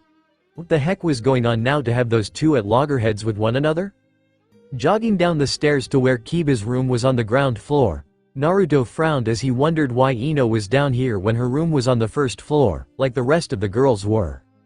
"You're trash all over me," Ino shouted as Naruto reached the bottom of the stairs. "Screw you," Kiba growled back. The two of them were practically nose to nose in front of Kiba's room, with a lot of dreck, mostly dog treats and sticks, all over the floor, with some on Ino's clothes and hair. Most of the other residents of the building were also present, looking on as the two shouted at one another. "Do I want to know what this is about?" the blonde landlord asked the corridor at large with a sigh. Kiba-kun accidentally spilled some of his stuff on Ino-san. Hinata managed to get out. The brunette poked her pointer fingers together as she spoke, clearly nervous. "Ino-san, didn't appreciate it. So I can see. Thanks for the sit rep, Hinata," Naruto said with a smile that made the Hyuga heiress face redden into the same hue as a tomato. "Okay, calm the hell down, both of you," the blonde boy said loudly as he stepped between the two shouting genin and pushing them apart. "Seriously, you've both been here for less than an hour and you're already fighting like cats and dogs. Back off, Dobi, this isn't your business," Kiba snarled. "I'm the landlord and you're causing a fuss in my building. That makes it my business, Naruto shot back. Let's get something straight, Kiba. In this building, I'm the alpha, get it? As Kiba blinked in surprise, Naruto mentally patted himself on the back. Doing a bit of research about the Inuzuka clan had paid off. Kiba was an alpha, someone who was supposed to lead inside the Inuzuka clan. A trait they picked up from their long association with their Ninkin companions. Kiba bowed to his mother, who was the dominant alpha of the Inuzuka clan. He bowed to Jonin and Chunin because they legitimately outranked him in the greater pack. That was Konoha. He had never felt that Naruto outranked him and probably considered himself to be Naruto's superior. That being the case. Yeah right, Dobi, Kiba snorted, proving Naruto right. Landlord, maybe, but no way are you an alpha. Fine then. You and me in that training room over there. Naruto jerked his head towards the ground floor training room nearby. Winner's the best 2 out of 3. I win, you accept my position and stop acting like a jerk in the building. I lose, you can do as you please. You seriously think you can beat me? The Inuzuka heir growled, exposing his teeth in an attempt at intimidation. I came second in our class in taijutsu. You were barely the middle. What happens in the academy stays in the academy, dog boy. Naruto retorted. Welcome to the real world, where little rankings like that don't really matter anymore. He noticed Sakura look slightly annoyed for a moment before she shrugged. Ha, fine, have it your way. Kiba sneered. Sure, if you win, you're the alpha of this place. Not like it'll happen. No Akamaru to help you out, Kibble, Naruto prodded. To take care of you, I don't need him, the other boy growled. Let's get this sorted out already. Shrugging, Naruto led the WAM, which was up to date and looked as if it had been transplanted from the academy's indoor taijutsu sparring area. Then the pop-up appeared. Quest alert. Proving who's top dog. Inuzuka Kiba is in serious need of an attitude adjustment and you have challenged him to a taijutsu spar in order to force him to acknowledge your position as landlord. Quest objective. Defeat Inuzuka Kiba. Bonus objective. Defeat Inuzuka Kiba while using Ninpo. Kitsunrisu no Bensho. Quest reward. Plus 100 reputation with Inuzuka Kiba, plus 500 Ryo, random Kimono Clan Jutsu Scroll. Bonus quest reward. Rogaken, Jutsu Scroll, plus 500 Ryo, rarity system unlocked. Quest failure. A serious amount of embarrassment. Quest has automatically been accepted. That was rather interesting. A rarity system? Naruto guessed that it had to do with weapons, armor, clothes and jutsu scrolls. It would be interesting to see how this played out, but first. Hey, Lee, Naruto called out to the taijutsu specialist. You referee this. Yosha. I shall put my most youthful efforts toward it, Uzumaki-san, the boy declared with a raised clenched fist. Wah. Both Naruto and Kiba blinked at his unusual usage of the term, youthful. Just let it go. He takes after Gai-sensei way too much, Tenten called. Shrugging, Naruto moved to a few feet opposite Kiba and assumed the standard ready position of Hokage taijutsu. Kiba would likely use his family's taijutsu techniques, especially the nin taijutsu portion. He was very predictable that way, always charging in head first at full strength, and, sure enough. Ready. Begin. Lee announced. Giju Ninpo. Shikyaku no Jutsu. Imitation Beast Ninja Art. 4 legs Jutsu. Kiba snarled, his stance becoming stooped and feral as the technique took a hold of him. Then he rushed at Naruto at a greater speed than he could normally manage, swiping with his clawed hands. Naruto blocked one, dodged another and redirected a third, backing up slightly as he focused entirely on defense. Kiba, frustrated that he was apparently being played with by his opponent, used a reverse scissor strike to force Naruto's arms to splay open before trying to drive a fist into his gut, only to be blocked by a raised knee. What? He managed to exclaim before the foot attached to that knee snapped out and slammed into his side painfully, forcing him back a step. Then Naruto went on the attack, driving punches and kicks into the Inuzuka before grabbing his arm and executing a very precise throw that left Kiba sprawled on his back, gasping for breath. First round goes to Naruto-kun, Lee bellowed, making Kiba wince and cover his ears. Lee, inside voice, Tenten scolded him, sorry, Tenten-san. Scrambling to his feet after he got his breath back, Kiba glared at Naruto angrily. He might have underestimated him then, but now he'd show the Dobi who was boss. "Let's start again," he snarled. Naruto simply assumed the defensive stance he'd taken before again and flicked 2 fingers at him, as if to say, "Bring it," to his opponent. Naturally, Kiba saw red. "Why you? Take this," he shouted, barely waiting for Rock Lee to begin the fight. Suga, passing Fang. Leaping off of the ground, the boy span around into a drill that leapt forward towards Naruto, who jumped to the side, allowing his enemy to pass by his former position. The Suga was the single-person version of the Gatsuga, a combination jutsu involving an Inuzuka's Ninken. Because only one being was involved, the technique suffered an accordingly large power drop.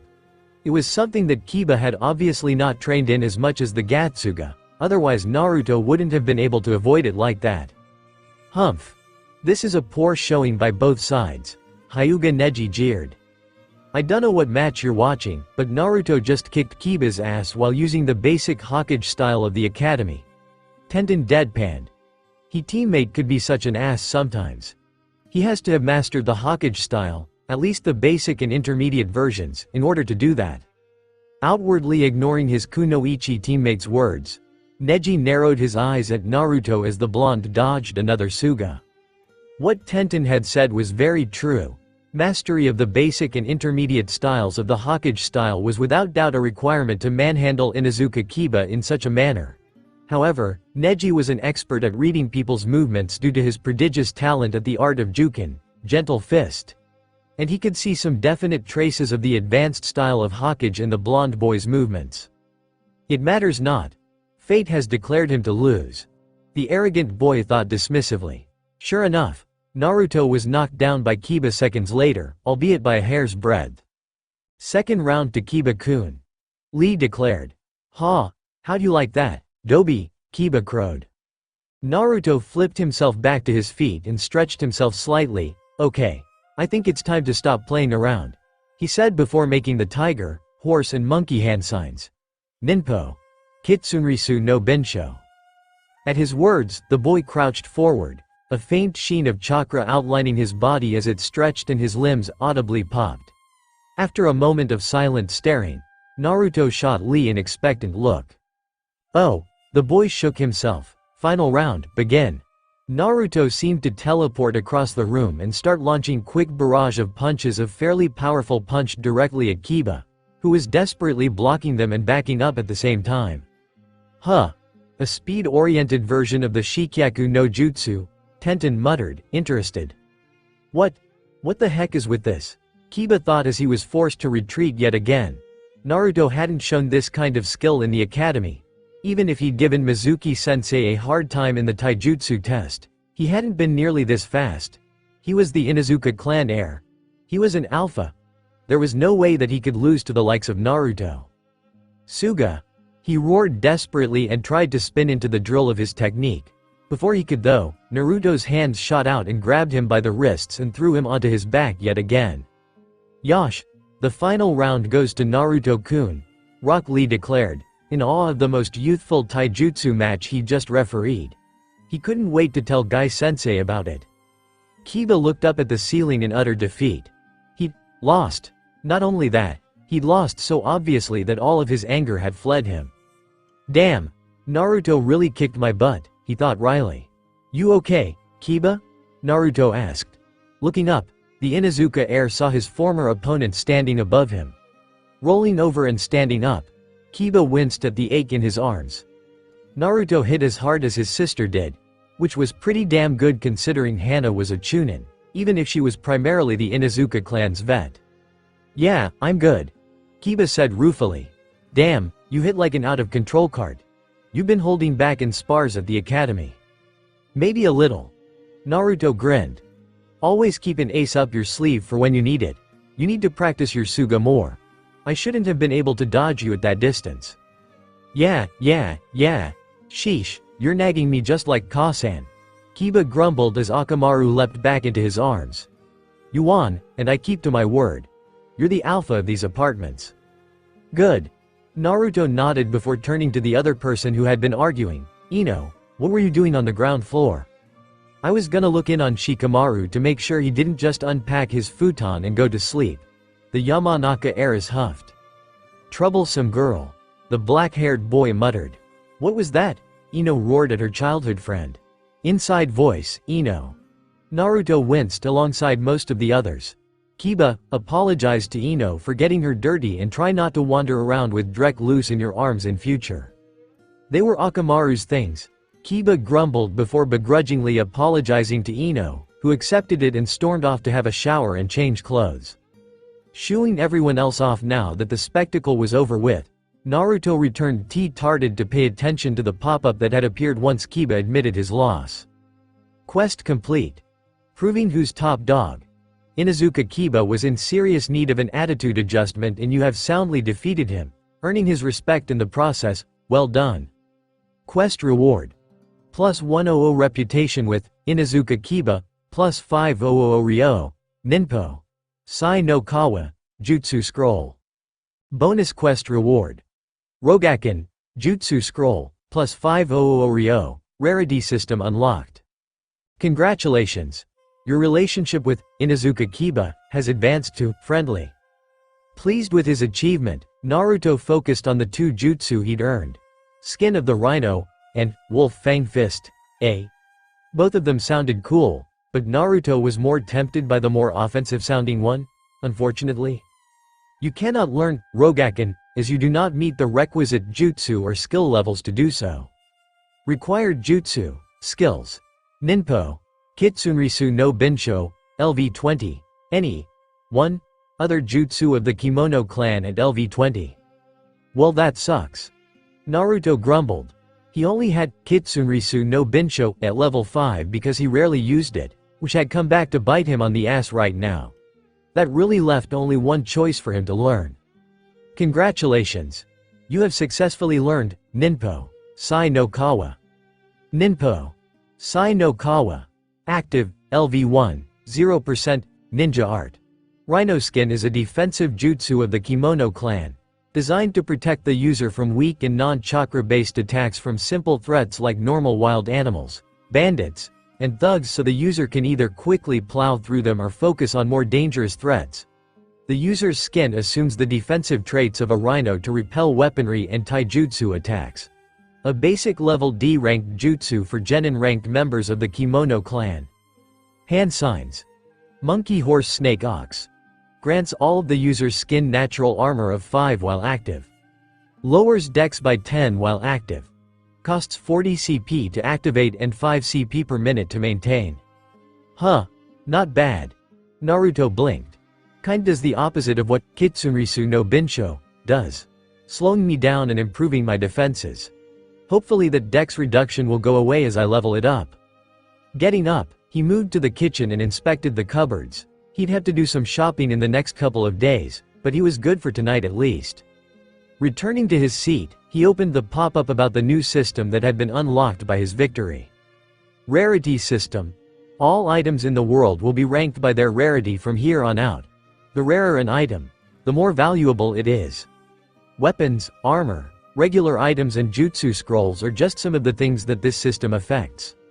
Be warned, however, that simply because an item is rare does not always equate to powerful or useful. There are several tiers of rarity. Trash. This tier includes broken, rusted and abandoned items. A legendary item that has been poorly maintained or abandoned will eventually degrade to this tier. Some might be fixable if you have a craftsman of appropriate skill level to do so. Common. This tier involves items that are frequent sights in the world, including disposable weaponry such as kunai and shuriken, as well as basic clothing and E-ranked jutsu scrolls. Uncommon. This tier is a slight step up from common, with the items being slightly less a frequent sight in basic society. This includes kunai swords, katana, chikuto, ninjutsu, D-ranked jutsu scrolls and certain types of body armor. Rare. This tier involves items that are hard to find even among the various countries of the elemental nations. These can include Zanbato, certain country-restricted jutsu scrolls and other items. Super rare, even rarer than rare, items. These are usually items made by master craftsmen in very limited quantities, usually no more than a dozen or so. Note that a mastercrafted item is not automatically super rare.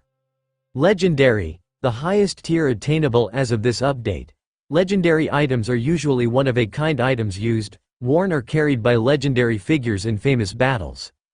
A few examples would be the 7 Swords of the Mist, the necklace of the Shodem Hokage, several sum contracts and other items of this sort. Huh. I wonder. Naruto muttered. He opened his inventory and checked his weapons for their rarity. Tsubaki and Sumair were both rated as uncommon, as was the Konoha Chakra Blade he'd gotten immediately after the second system update. Kogetsu Kyushiki, on the other hand, was the only rare weapon that he had. The storm suit, which was going to be his C rank and up uniform, was also rare, which was interesting. Most of his other items, weapons and clothing were either common or uncommon, which was to be expected considering he was only a genin. Jutsu scroll-wise, he was amused to see that all of the Futon Jutsu scrolls were rated as being rare, which made sense. Out of all of the 5 basic elements, the wind element was the rarest of them all, making most jutsu for that element fairly hard to come by. Aside from jutsu for Kekkei Genkei, that is. Tomorrow's my first day as a genin taking missions. I'd better go out and see about learning that Sweden jutsu that Iruka-sensei told me about. The Jinchuriki thought with a slight frown. Knowing my luck, painting fences'll be one of the missions Asuma-sensei makes us do. After making sure he had everything he needed, Naruto headed out to the back of the Amikage apartments, which had its own back garden, including a modest pond. It was here that he tried his luck at learning Sweden. Suigun Suima. The first few times were less than successful, getting him soaked as the water just seemed to swamp him in a sort of aborted wave, which sucked. Undeterred, he kept trying. Eventually, after what he'd estimated to have been his 20th or 30th go at it. Congratulations! You have successfully learned Sweden. Suigun Suima no Jutsu. Sweden. Suigun Suima no Jutsu. Instant, active, LV1, 0%. Water style. Water Army Water Demon, otherwise known as Water Style, Marine Battle Formation, is high D rank jutsu that borders on low C rank. It allows the user to manipulate a large amount of water into a powerful, spiraling stream that can be directed and manipulated by the user to strike its target from a multitude of different angles. While it is mostly used to act as an impromptu fire service jutsu in an emergency nowadays, its utility in battle cannot be understated. 2 people executing the jutsu at once can double the effectiveness of the technique so long as they act in concert. Hand signs. Boar Dog Horse Tiger Range, up to 5 meters away. Requires pre-existing source of water to be used. Volume of water controllable. Bucketful deals int whiz 50 water damage to targets. Costs 50 CP to use and 10 CP per minute to maintain. If used by 2 people in concert, double the amount of water manipulated and the damage dealt by the highest leveled user. Cool. Naruto grinned before his stomach rumbled. Better get some lunch in me. It's past that time of day. Chuckling, the blonde boy headed back in to get started on his lunch and then practice his fuinjutsu. This would be the last day he'd have the luxury of lounging around like this. After all, he'd be on duty as a member of Konoha's shinobi forces starting tomorrow. He couldn't wait.